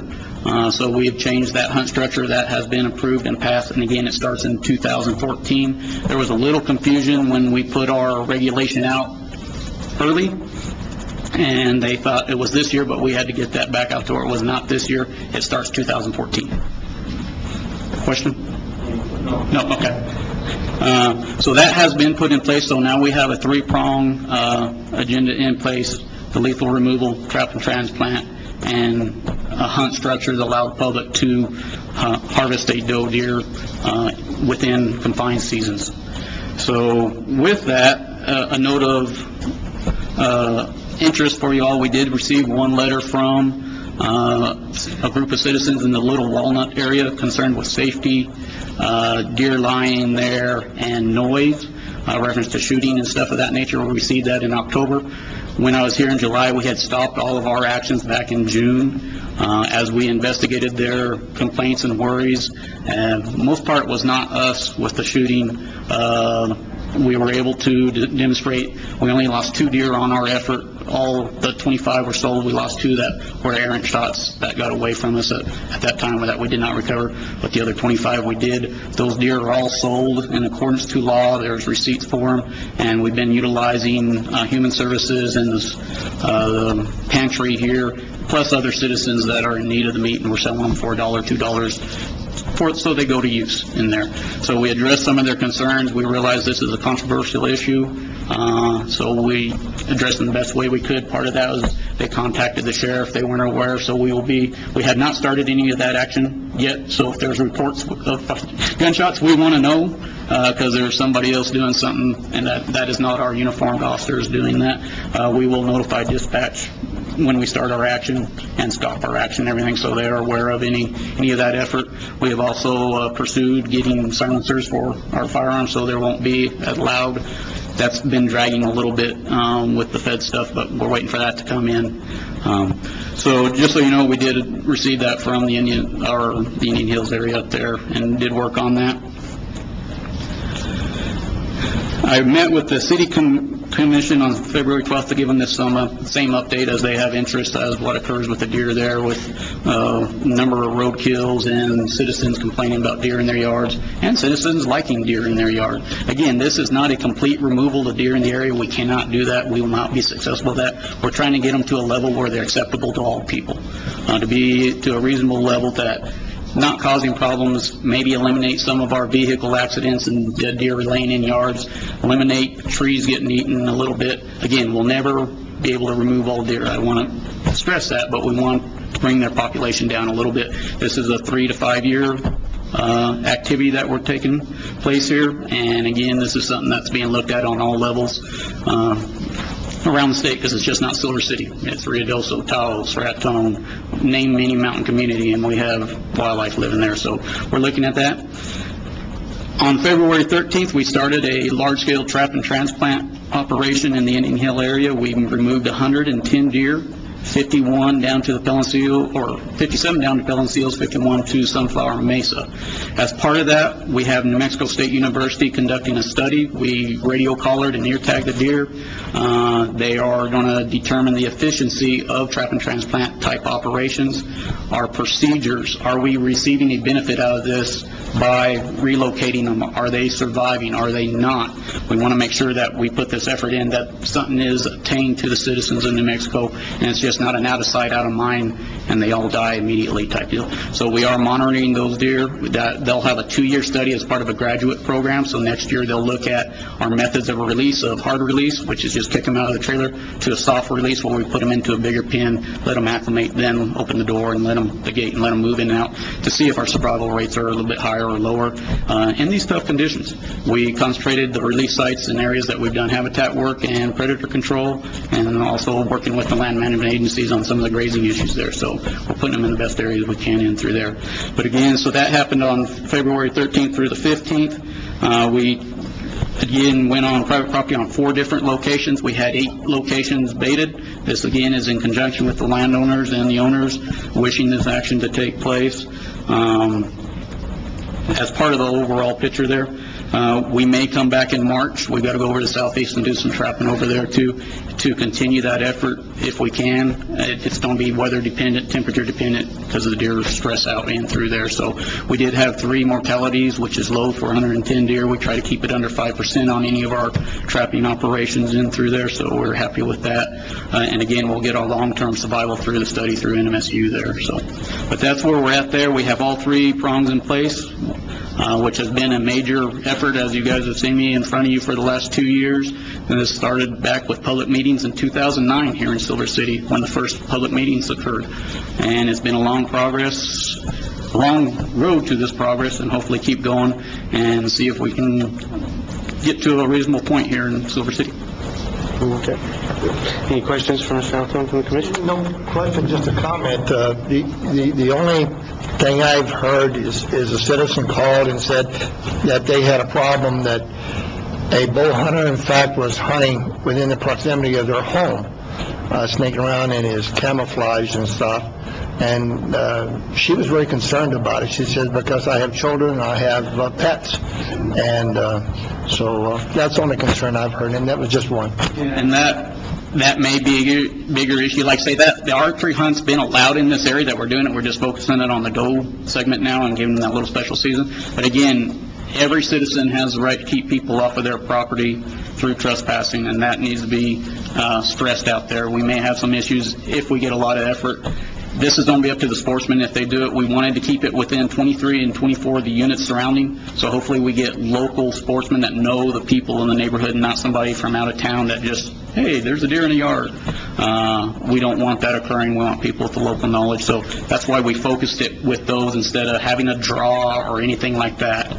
So we're trying to keep that going. So there may be some issues, but we've had those issues with deer running around with arrows and stuff many times over the years. So I'd just like to ask the sportsmen to be vigilant and respect people's property and their lives and their pets in hunting. And a lot of these areas aren't fenced, and so if you're going to hunt in an area, I've always learned, I've hunted for many years, and I try to stay away from any houses at all.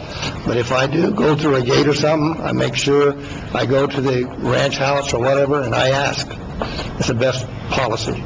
We'll see us doing some news releases and contact with each of those licensed buyers. We can send emails to each of them, and they'll have to, because we'll have to give them the hunt of the area so we can stress the sportsmanship and ethics at that time also. Yeah, I'm just a camp dog now. I just hang out in camps. Sometimes the best thing. And I think we need to go back to the Ask Before You Hunt program that you all had. By all means. It's a great program. Ask first. I also wanted to say that I'm real happy to see that you're studying the animals. I know that you had some pretty good statistics before on moving the animals, so I'm really glad to see that you're starting that new study. Yeah, and we want to make sure it's beneficial. We're very interested in seeing what the outcome is. Be back in 6 months. All right. Thank you very much for coming. Sorry it took so long. Sorry for the wait. No problem. Thank you, both. Okay. Next item on the agenda is... You may make us buy lunch for him or something for having to wait. Well, we probably should. Okay, next item on the agenda is to approve or disapprove the appointment of individuals to the Grant County Subdivision Review Committee. Those individuals that have applied or have been coerced into it are Charles Hamilton, Tom MacArthur, Earl Moore, Ed Wilmot, Jeremiah Garcia, Tim Donovan, and Anthony Gutierrez. Yes. I'd just like to, for the commission, our ordinance 96-07-11 sets up the subdivision review committee, and it was at the original appointment of the 7 members, and what it had is, in the original appointment, it had the members staggered, so 3 would serve a 1-year, 2 a 2-year term, and 2 would be a 1.5-year term, to stagger them so we don't lose them all. At this point in time, we've lost all the members, their terms have expired, so I recommend that we appoint back in that strategy again, so that 3 members would have terms that expire on December 31st, 2013. The top 3? Good enough for you guys? Whatever you Well, actually, choose. we were thinking Earl and Anthony could be Helix Spring, the last 2, because those are the longest The year and a terms. half. Well, they're a year and a half. So you would do 3 to expire December 31st, 2013. 2 of them, which our recommendation is Mr. Moore and Mr. Gutierrez, be expiring on December 31st, 2014. And then 2 would expire on June 30th, 2014. So they would be a 1.5 years. This is the longest one. This one's the longest. Yeah. And what was the last? So it's June 30th, 2014. So you would have 3 serving a year till, almost a year, they'd just be shy of a year at December 31st, 2013, 2 serving a year and a half at June 30th, 2014 expiration, and then 2 expiring on December 31st, 2014, which would almost be 2 full years. Okay, if somebody will formulate a motion describing who's what, we'll get started. Sammy? And then if you would like a standing appointment for the... And we need to rewrite those, don't we? Right. Okay, then we'll do that. Rewrite the ordinance, yeah. And that's why we recommend, because it sounded like the commission's wish was to have a couple standing members, and so we're asking to give them the longest. That gives us time to rewrite the ordinance to appoint the 2 standing members, the planner and the road superintendent. So do we don't want to move on this today, or? No, we need to have a committee today, but then we'll come back at a later date to redo the ordinance, and then... Would it be appropriate then, Chair, for me to go ahead and make a motion that in fact the number of members and the terms of their office as stated by our manager, John Sari, make a motion that we adopt? He just did, all he did though was mention Gave the dates. Earl and he gave the Anthony dates. had dates, but he didn't pick the other 5. I thought he did. Did you? Well, as far as the dates, he did. But yeah, we picked 3 of them, but we got to put the names with those 3. Yeah. Oh, you want to put the names with them? I don't have that, so I guess we could go ahead. So and let's just take them in order. So the first, hang on, let me get to it before you go. H.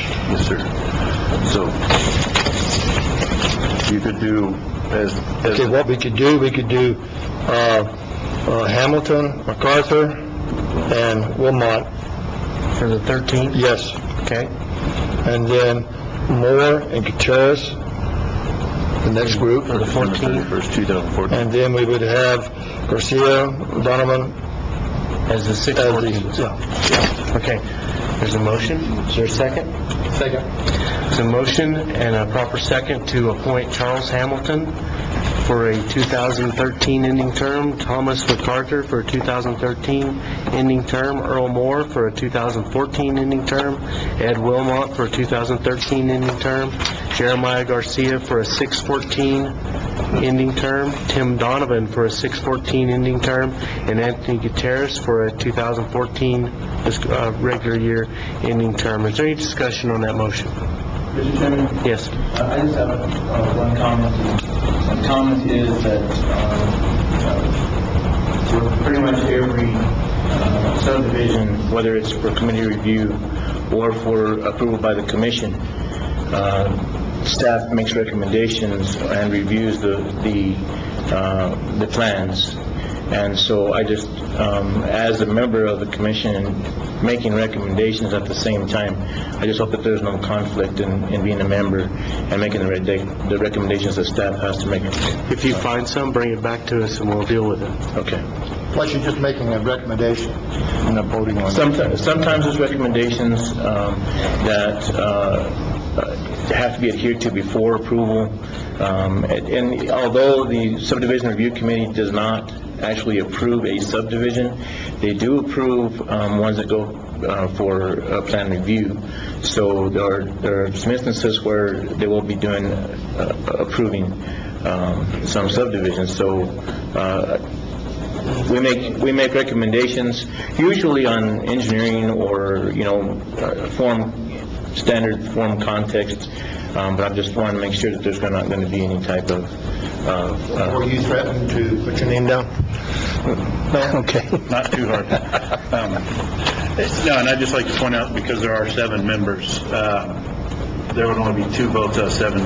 The county wouldn't control a majority of that commission, so I don't think having those 2 individuals on there could sway them to make a vote some way that the recommendation would conflict. I just wanted to bring it to your attention in case there was somebody that might have opposed What I staff. expect out of having 2 members from the county is that the laws will actually be known and adhered to, along with working with the county attorney.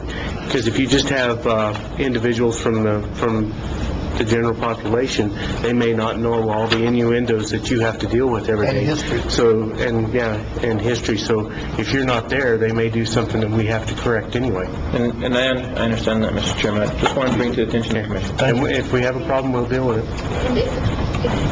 And if you can come up with specific scenarios where a conflict does arise, we can address it then. But, we should have enough members that you could recuse yourself if a particular issue does come up. And because we do have some real estate agents like Tim Donovan, he's probably going to have to recuse himself on certain subdivisions and that kind of thing. So we can address them when they come. Okay. There's a motion second on the, to approve the appointment of individuals to the Grant County Subdivision Review Committee. Is there any further discussion? Seeing none, all those in favor signify by saying aye. Aye. Motion passes. That was just Anthony's attempt at a stay of execution. Wait till he sees the next committee we put him on. Okay. Approve or disapprove SRAM Tour of the Gila appropriation in the amount of $15,000. And I see some SRAM people back there. Do they want to come up and say anything? They sending you all by yourself? Oh, okay. Go ahead. My name is Jack Brenna. I'm the race director for the SRAM Tour of the Gila. And we've been working with John Sari on ways to help improve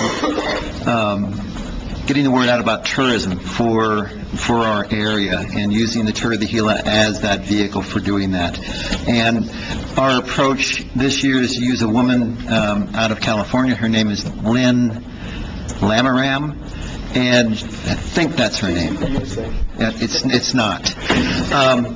But she's highly recommended. She has a great past history of working recently in Louisville, Kentucky, at the World Cyclocross Championship, where she was their press officer for that championship held in early November.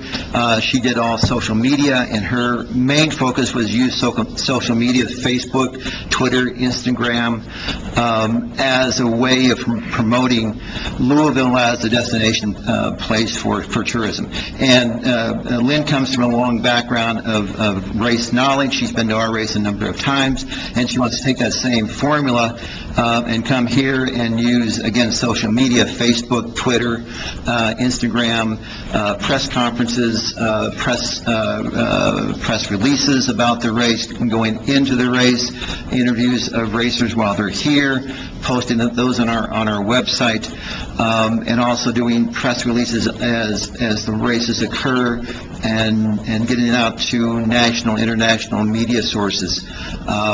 One thing she really is interested in doing is having a quality presentation of both the men's pro race and the women's pro race, which we think is really important.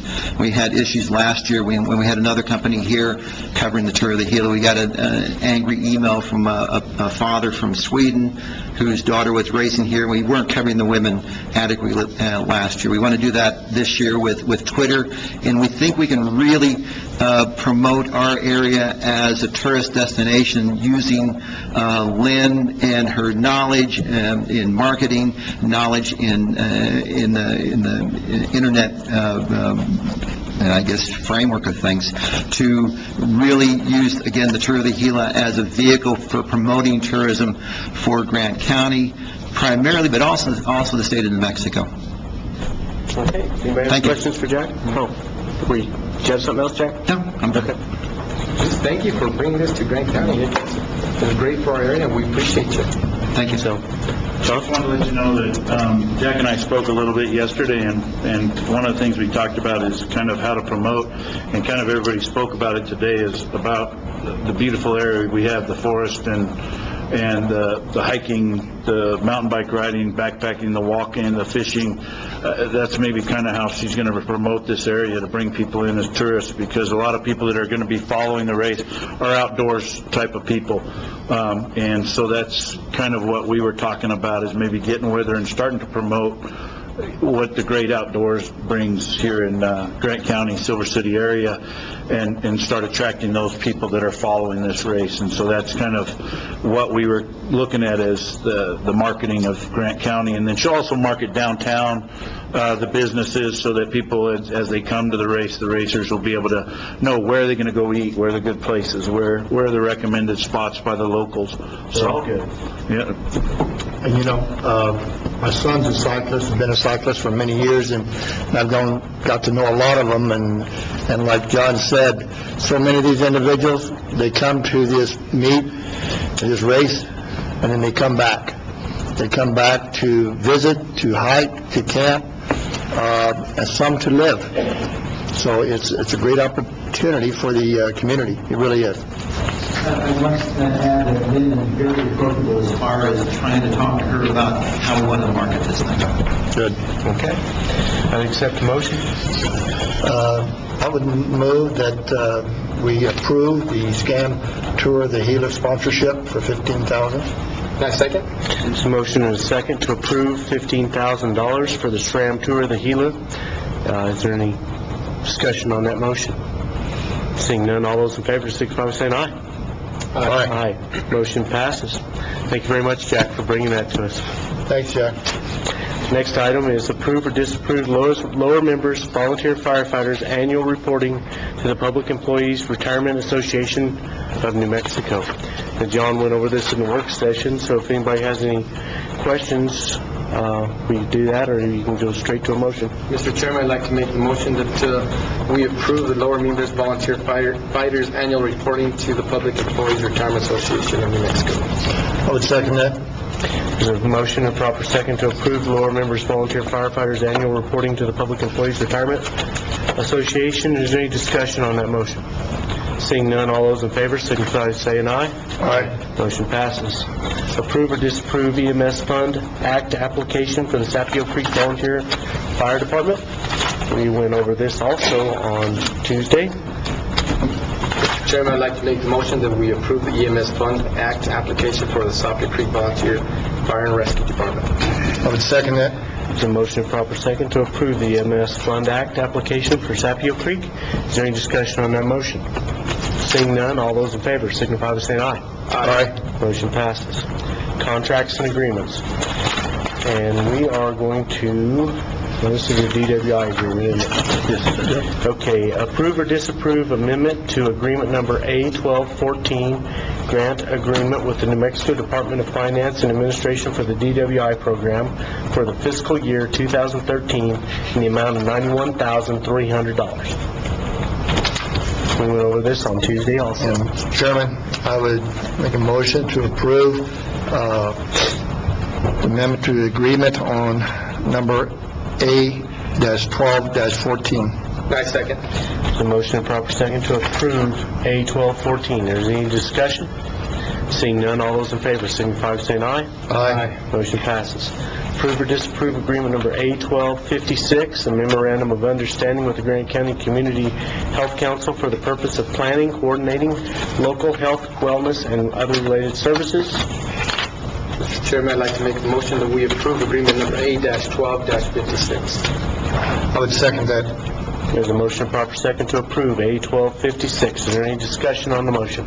Only thing, I got a note here from our study session, report to manager. Is that a issue that we needed to cover? No, that can be done in talking with them. Okay. The Health Council's kind of a department under the county as it is, and they come and talk with me, and so that's not an issue having them come and talk with me about what's going on in this. Okay. Any further discussion? Seeing none, all those in favor signify by saying aye. Aye. Motion passes. Approve or disapprove ratification of agreements A1307, A1308. These are professional services agreements with Mary Lorraine Zunich and Lindy Kerr for services in JPPO. Chairman, I would make a motion to approve the ratification of agreements A-13-07 and A-1308. I second. A motion and proper second to approve the ratification of agreements A1307 and A1308. Is there any discussion on that motion? Seeing none, all those in favor signify by saying aye. Aye. Motion passes. Approve or disapprove agreement number A1309, a grant agreement with the New Mexico Department of Transportation Aviation Division for the Public Apron Reconstruction, Phase 3, in the amount of $555,500. John went over the breakdown on that $555,000 on Tuesday. I think our portion is 2.5%. $13,887. Pretty good deal. Yeah. Mr. Chairman, I'd like to make the motion that we approve agreement number 8-1309. I would second that. There's a motion and a second to approve agreement number A1309. Is there any discussion on that motion? Seeing none, all in favor signify by saying aye. Aye. Motion passes.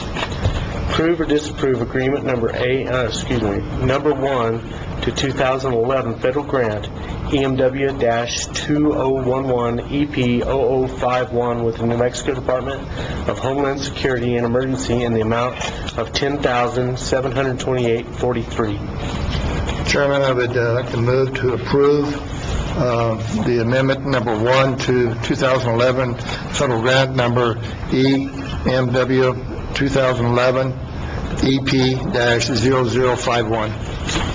And I second. There's a motion to approve Amendment 1 to the 2011 federal grant EMW-2011-EP-0051. They need to shorten up their numbers if we're going to approve those grants. That's a long number. All those in favor signify by saying aye. Aye. Motion passes. Moving into resolutions. Page 3 of 4. Approve or disapprove resolution number R1310, authorizing and approving the submission of an application for financial assistance to the New Mexico Finance Authority for the Pinos Altos Volunteer Fire Department to acquire a 2013 water tender. And we talked about this on Tuesday also. Mr. Chairman, I'd like to make the motion that we approve resolution number R-13-10. I would like to second that motion. The motion proper second to approve resolution R1310. Is there any discussion on that motion? Seeing none, all those in favor signify by saying aye. Aye. Motion passes. Approve or disapprove resolution R1311, acceptance of the roads for maintenance within the Pinos Altos subdivision. The road manager was here on Tuesday, but the planner was not. I'm assuming that you're on board with that also. So at this time, we'll accept a motion to approve the resolution R1311. Mr. Chairman, I'd like to make the motion that we approve resolution number R-13-11. Second that. There's a motion properly seconded to approve resolution R1311. Is there any discussion on that motion? Seeing none, all those in favor signify by saying aye. Aye. Motion passes. Approve or disapprove resolution number R1312, a resolution in support of Senate Bill 199 of the 2013 legislative session regarding an appropriation to benefit the SRAM Tour of the Gila. This is Senator Morales' bill to $150,000 for SRAM. So can I get a motion to approve that? Chairman, I'd like to make a motion to approve the resolution number R1312. I second. There's a motion to approve resolution R1312. Any discussion on the motion? Come on up. Thank you. Jim Moffitt, with the SRAM Tour of the Gila. We'll just ask that the staff provide copies of the resolution and the results of today's action to the governor's office and appropriate legislators. Okay. You know what, I'm going to ask something else, Jim, if you don't mind. I would ask the other elected officials to join with us on this resolution, if they would. I see Randy in the back. You guys, you all behind that? Okay. So we'll all sign it and get it sent up there. Thank you very much. All right, Jim. As soon as it's approved. I might be presumptuous. We'll make sure we send it to our local, especially our local legislatures. Thank you. Okay. So can I get a motion to approve? We have that already, so any further discussion? Seeing none, all those in favor signify by saying aye. Aye. Motion passed. All right. Approve or disapprove resolution R1313. That's an unlucky one, I think. Yeah.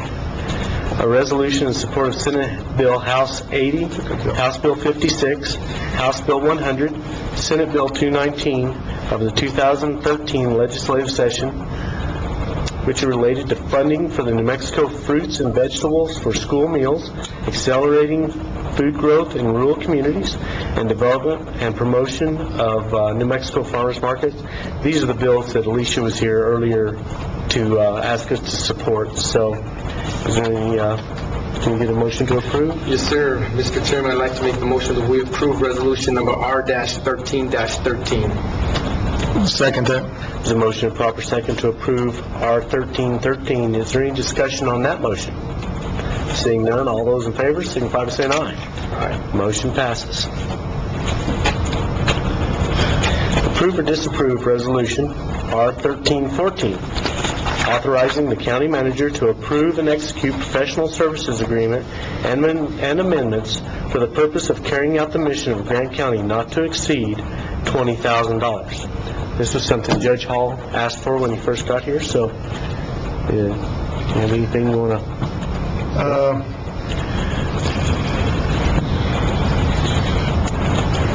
That was discussed, I don't know, it was discussed, and I think that's going to end.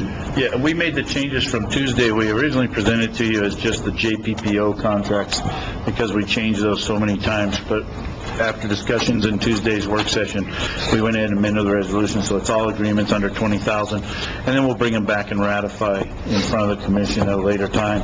It's just to keep us from calling you all into special meetings constantly, because we know you have other things that you're doing, and that's our responsibility on behalf of the commission, is to execute the duties of the county. Sorry, is the 20,000 legality, or, because I've seen some of these professional agreements coming in like at 45? Under the statutes, if we're doing things under $20,000, if it's buying, if it's a service other than professional, I guess like a lawyer, doctor, accountant, those, if it's over $20,000, those have to be formally bid, and then those bids would have to come in front of the commission. If it's a lawyer, a doctor, or an accountant, somebody that's gone on to a further degree like that, then that amount is $50,000. And we typically like to bring those contracts just because they are a large amount. Okay. Mr. Chairman, I'd like to make the motion that we approve resolution number R-13-14. Second that. There's a motion, proper second, to approve R-13-14. Thank you guys for taking just a minute so I could get a cough drop and a drink of water. Just one comment about this. The 20,000 I think is a nice starting place, but probably where it's going to end up is in the 50,000 range, just simply because the Attorney General has recognized 50,000 as the threshold for having to call an emergency meeting. In the if that bill, that House Bill 21 ends up passing, which I have a feeling it probably will, you won't see emergency meetings anymore. So we're going to have to, and rather than having more transparency, we're going to have to give more duties to the county manager, simply because we will not be able to operate in the time period required on some of these grant agreements. So with that being said, all those in favor signify by saying aye. Aye. Motion passes.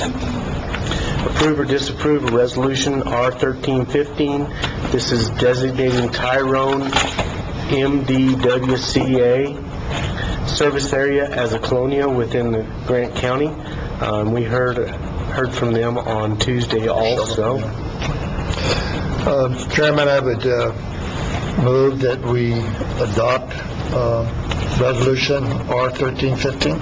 I second. There's a motion to approve R-13-15, designating Tyrone MDWCA as a colonia.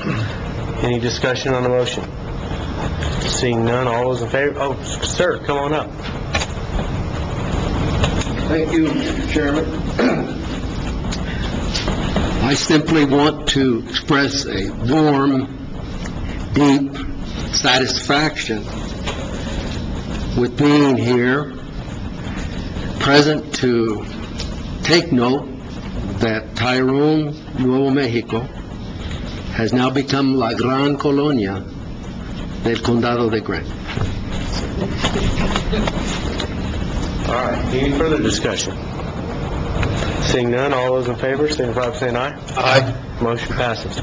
Item W, approve or disapprove?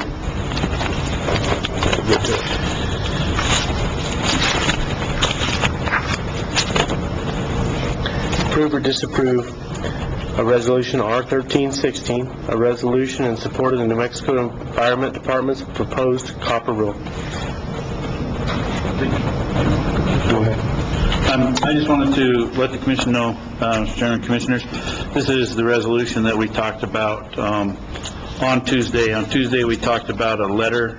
We were asked to sign a letter of support for the proposed copper rule. At that time, Commissioner Ramos asked that we put it in the form of a resolution to bring in front of the commission as well for approval. And so we've put together this resolution that you have that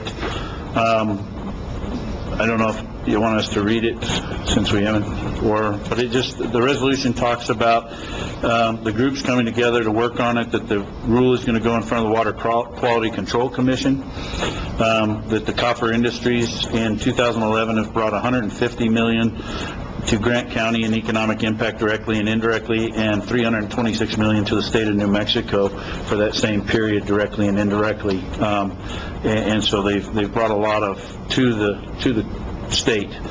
And then that the copper rules provide some of the strictest requirements in the country on copper mining that currently are in place throughout the country. Okay. Now, currently, what rules are they running under? I don't know. We have a couple of representatives from Freeport. I don't know if I'm supposed to know that I know Richard.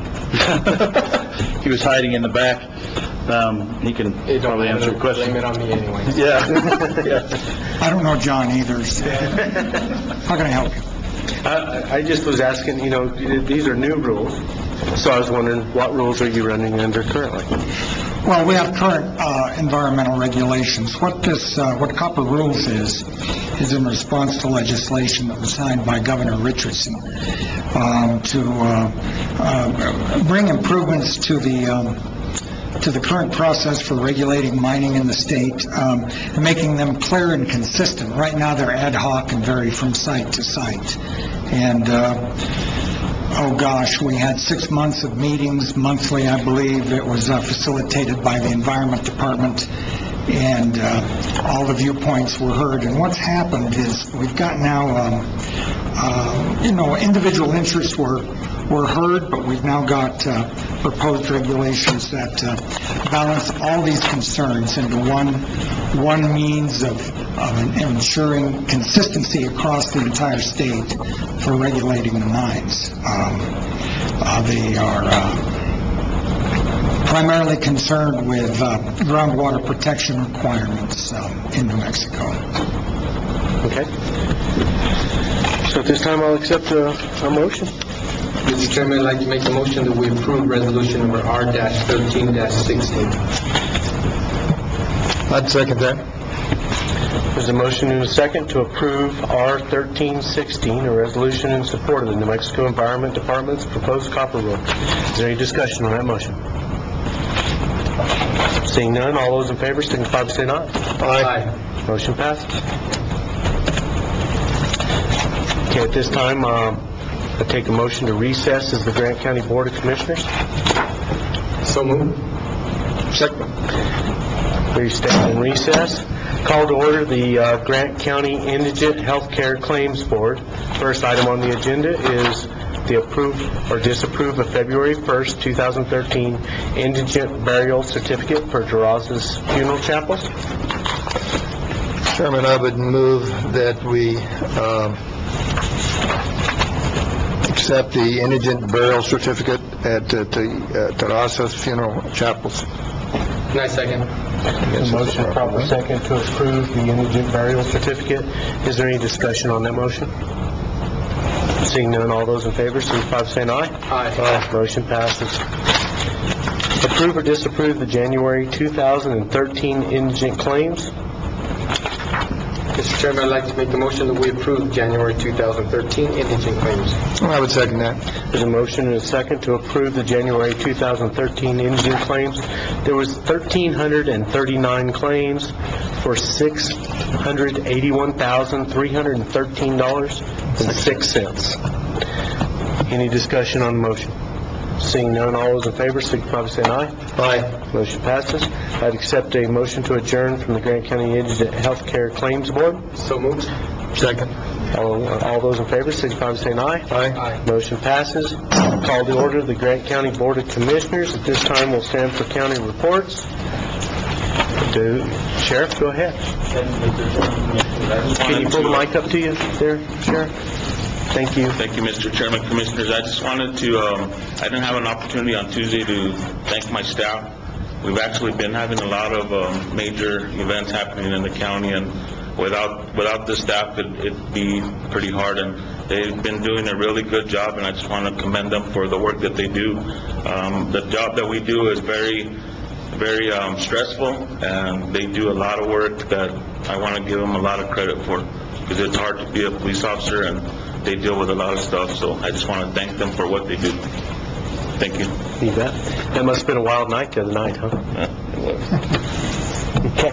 Anthony, you didn't get to come on Tuesday. Do you have anything that you... I would like to mention one thing, Mr. Chairman. The reason I was gone is because I was on the Freeport-McMoRan Community Investment Review Committee, and I would like to thank Richard for what he does for the nonprofits in the area and Freeport-McMoRan. It's amazing the need that we see out there, the applications for just a small bit of money from the nonprofits in the area. It's amazing, from firstborn programs to seniors programs to even rape crisis programs. So it's amazing the needs of the community, and they're being met by the monies donated from Freeport-McMoRan. So I'd like to thank them personally. It's kind of moving sometimes to hear some of those programs and what they have to go through. The only other thing that I wanted to say is that we did submit a CDBG project for review, and hopefully will be funded for $232,000 for the lift station at the Fort Bear Hospital. Most of everything else can pretty much wait. So. Okay. What about the subdivision out at Loma Verde? Loma Verde. Where are we at on that? I think that in our discussion, I think we have to just have some signatures on the plat. Let's get some signatures, so we ought to be ready for March. We should. Yeah, and I spoke with Mr. Sandoval yesterday. He was at the dispatch board meeting, and so I updated him on where we were at, and told him to get in touch with Anthony, and Anthony's actually been in touch with him rather well.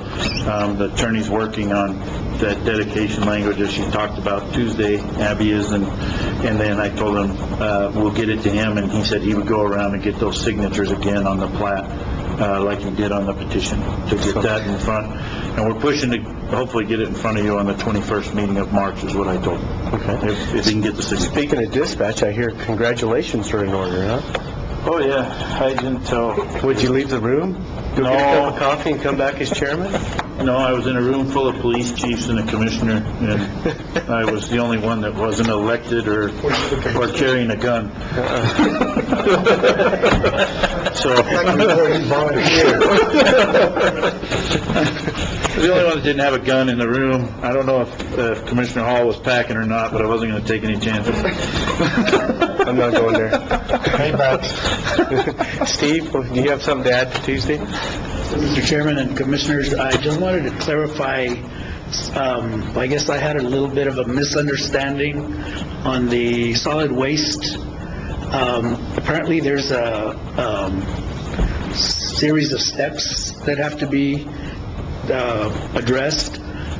While we do have a list of all of those delinquent accounts, apparently Mr. Martinez has been having an issue with Tyler in trying to format the information that he has for those notices that have to go out to those delinquent accounts. And right now, what we're planning, or he was trying to talk to John this morning, and I basically cornered him and said, Teddy, talk to me. You're under our department now. We're gonna, what do we need to do? Well, apparently, while we have the list, that list has to be, they have to send notice to each individual, give them 30 days to respond.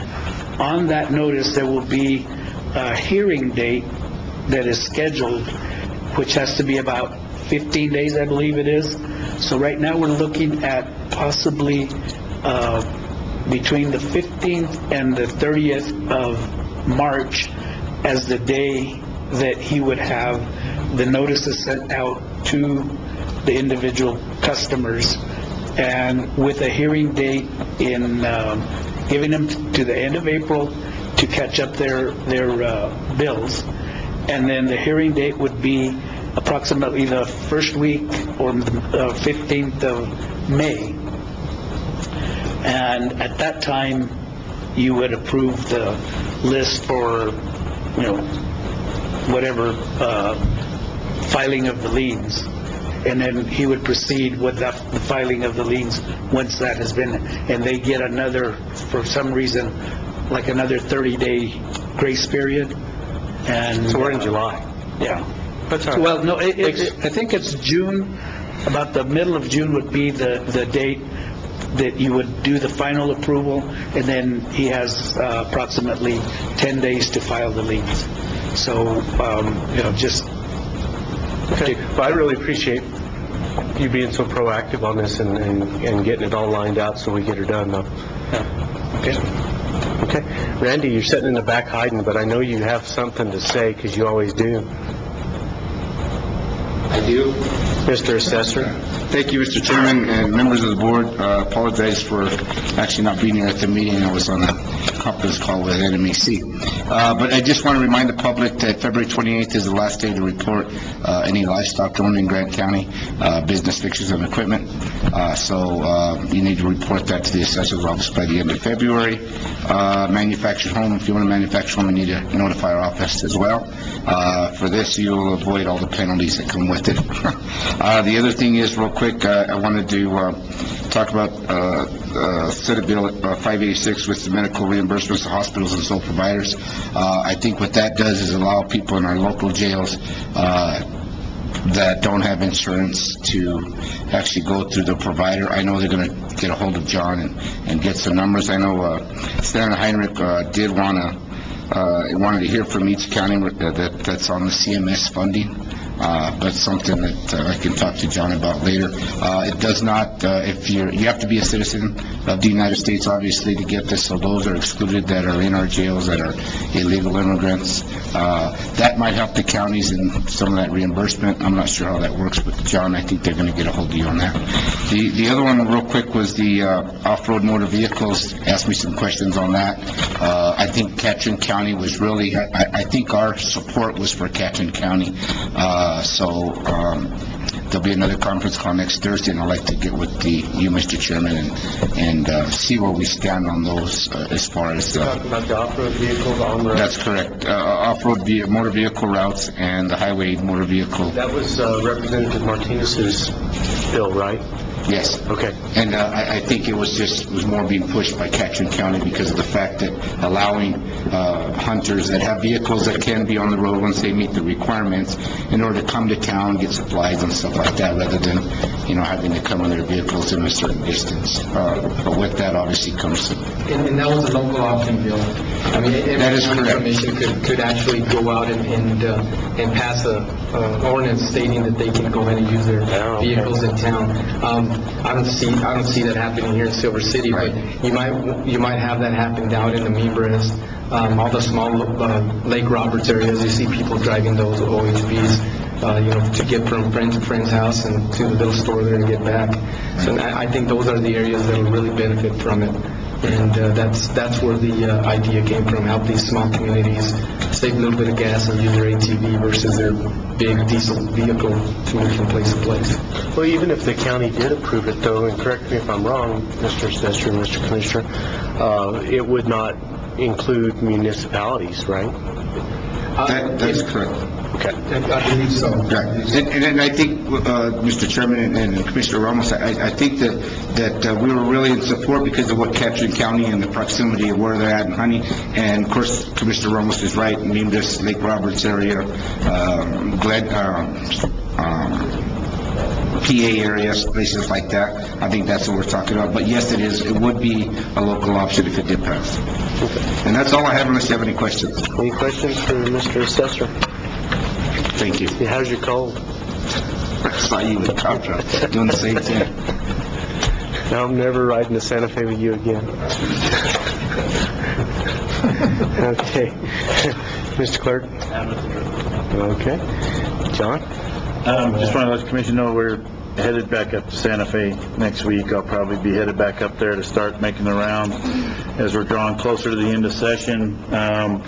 In the conference calls we're having every Monday, we're finding that bills aren't moving as fast as they usually are, so you're getting to where you're going to get down to these last couple of weeks and having midnight committee meetings, 1 a.m. committee meetings, so it's going to be really important for us to be up there and watching these bills that we're tracking, House Bill 21, the ones Randy mentioned now, to throw our support towards them or against them, depending on what they are and their effects to Grant County.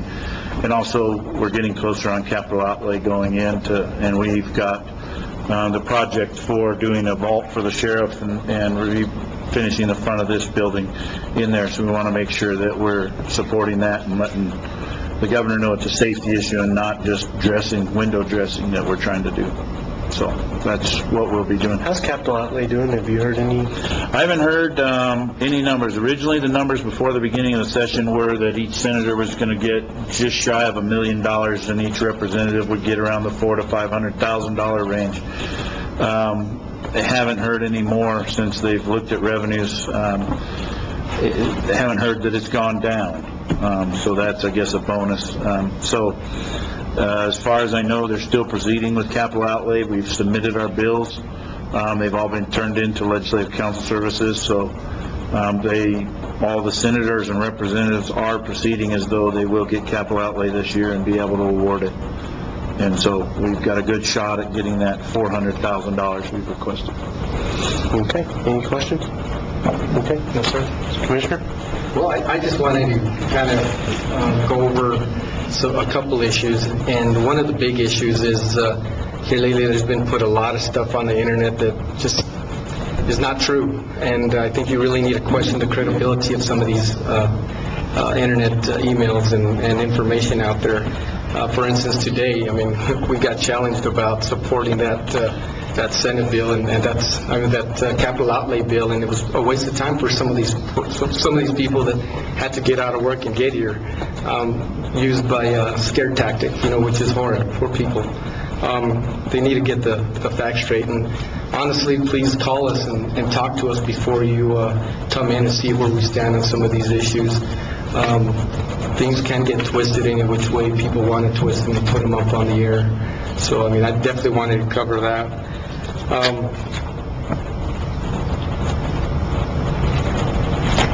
I also wanted to cover that if there's any diversion from the Gila, it's excess flood waters, not the regular flowing waters that are coming through. It's excess flood waters that will be stored. And that's another fact that needs to be put out there. A lot of people have been scared thinking we're going to drain the Gila. Well, the only time water will be diverted is if there's excess flood waters. So that really needs to be out there. During the week after our last meeting, there were some facts put out by the U.S. Forest Service, and I want to kind of go through some of that. The U.S. Forest Service fact sheet states that Ms. Russell said she is not making the decision by herself. Well, that's definitely false. Absolutely, she's making it by herself. It states it on page 2, page 5, and page 11 of the EIS. she definitely is going to make the decision herself on what alternative she is going to use. Okay?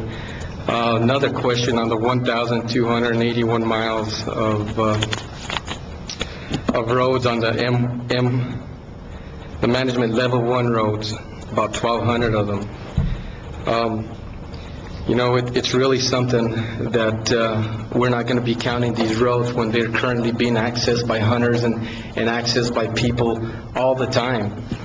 It actually states in the EIS that they're already being used.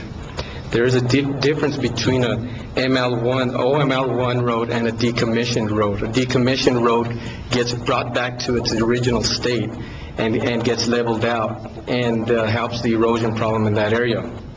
Although the Gila is currently an open forest, that means you can drive any place you want to currently and not get into any type of trouble. Being that you can do that, all those roads are open. The DIS admits people can and do use those roads. It admits those roads are important to the recreationalists and others. The DIS included those roads in the calculation for game retrieval, but left them out of the calculation for dispersed camping. The DIS bases those closure rates on only 4,613 miles of roads, not the 7,032 miles that are really in the forest. That is why we're fighting the EIS. It's not that we want to put up a fight. It's because we want a true EIS, environmental impact statement out there so that we can, and the public can be the judge of what they really want closed. We are tired of the smoke screens. Smoke screens are bad. We need to know exactly what is out there, because once these roads are closed, they're gone forever, just like it was stated earlier. Thank you. Thank you, Commissioner. Thank you. Well, it's been a busy week for me this last week. Is that I started to attend some of my assigned committees, and it's been a little rough because, with John being at some of those committees, and then the chair and Mr. Ramos, I've had to live up to the job that they had done, or the mistakes that they did in those committees, and so I'm getting hammered for them. But anyway, speaking of them, I am. But I really enjoyed this. It's been a learning experience for me, dealing in a different aspect that I've ever dealt with in my life, as far as being a police officer for 25 years and a judge for 16. And now in government, it's a different world. And what I really enjoyed about it, because I've always been involved in the community, is that now I'm participating in that as a commissioner. I'll give you some examples. This last week, I attended a meeting, which I wasn't required to, but I thought it was important to go, to Wynn Canyon Neighborhood Watch. As a police officer, I used to teach that class. I watched Corporal Burns do an excellent job. There was great participation, standing room only, and a lot of good questions and a lot of good answers. And I think they're moving. And then another Neighborhood Watch had come in and discussed about some of the things that they were doing. So, Sheriff, I want to compliment the corporal for an excellent job done. Another organization that I always try to go to, and that's the Gila EDA, the round table. And I'm always kind of like a fly on the wall. I sit there and I sit there and listen, because what it is, it's a group of people, merchants, and other people, organizations that sit there and exchange ideas and thoughts about what they're doing within the community. And it's great to go to those, and I enjoy going to them. This last week we had a couple of local bankers from AmBank and First New Mexico discuss about the banking system and how it works and why we should use our local banks. They also brought together, all of them did, about shopping local and how it affects our community, how that turning over that money is very important. When you go online and shop, it doesn't turn over. That goes somewhere in New York or China or somewhere else, and it doesn't help us. So I would promote that. Also went to dispatch. It was quite interesting. I'd never been in their dispatch center. The last time I was in a dispatch center was at the Silver City Police Department, I think in '96. And we had a dispatcher and one little mic and stuff. It was amazing, the operation that they have and what they're doing, and their concerns and what they're thinking about. It's all public safety. Public safety, I mean, down to how many people they have and what they do and what they say, and can they respond. At those meetings, you have the different chiefs or their representatives around the table talking to the director of it, and it was interesting. The other thing that another group that I went to, and this is probably, every commissioner likes to hang their hat on something that's important to them. Everything we do is important. I'm not saying it's not. But, considering my past experiences as a professional, I'm really concerned about what drugs and alcohol is doing to our community. It's destroying our community. We talk about, and it's important, the water and other things, but we have a lot of human destruction out there. And once in a while we'll come up with a program or two, and a lot of them are working hard, but we haven't put enough into it, people. It's important that we take it serious. We've got jobs that are available out there. They can't find anyone who can pass the drug test. We got pilferage within our stores where employees are walking out the door. And that hurts us all. We've got human lives that are being destroyed. Families that are being destroyed. Children.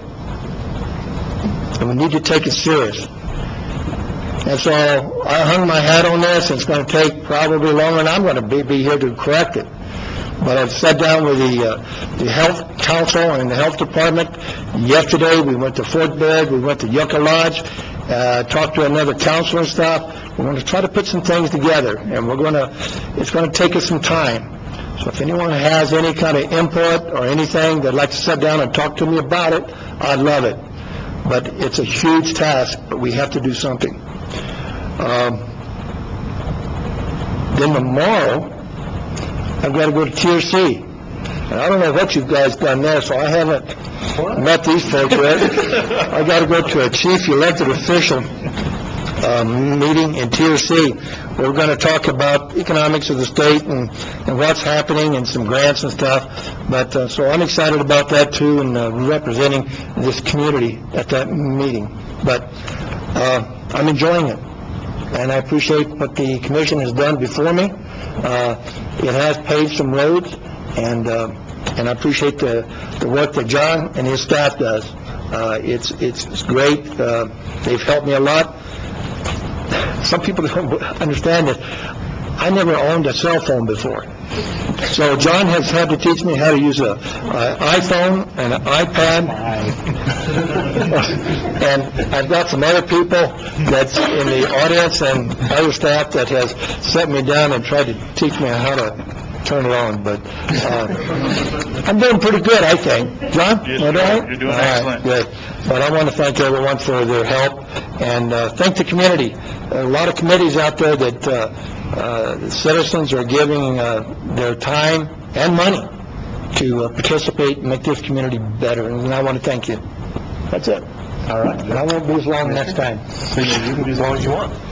Okay, next week, I'm not going to go to Santa Fe because I'm going to stay here for the Grant County Water Commission and go continue to fight for our project for our affluent water. And that project just so happens to contain a couple of diversions. Not big diversions, but they are diversions. And they're on Twin Sisters Creek. The majority of that water Twin Sisters Creek only runs when it rains a lot. So the majority of that water will be cleaned, filtered, chlorinated, and then it will be put in those diversions to get back in the aquifer. That's how they work. So, yes, I am for some diversions. And you're welcome to come to the Grant County Water Commission meeting. I believe it's 4 o'clock in the Hurley Town Council chambers on Thursday, whatever next Thursday is. So you can get with John to find out exactly, but, so, is it? February 28th. So, you're welcome to come to those and see that we are still fighting for those two projects. And with that, I would take a motion to adjourn unless anybody has anything else. So moved. All those in favor, signify by saying aye. Aye. Thank you for your attendance.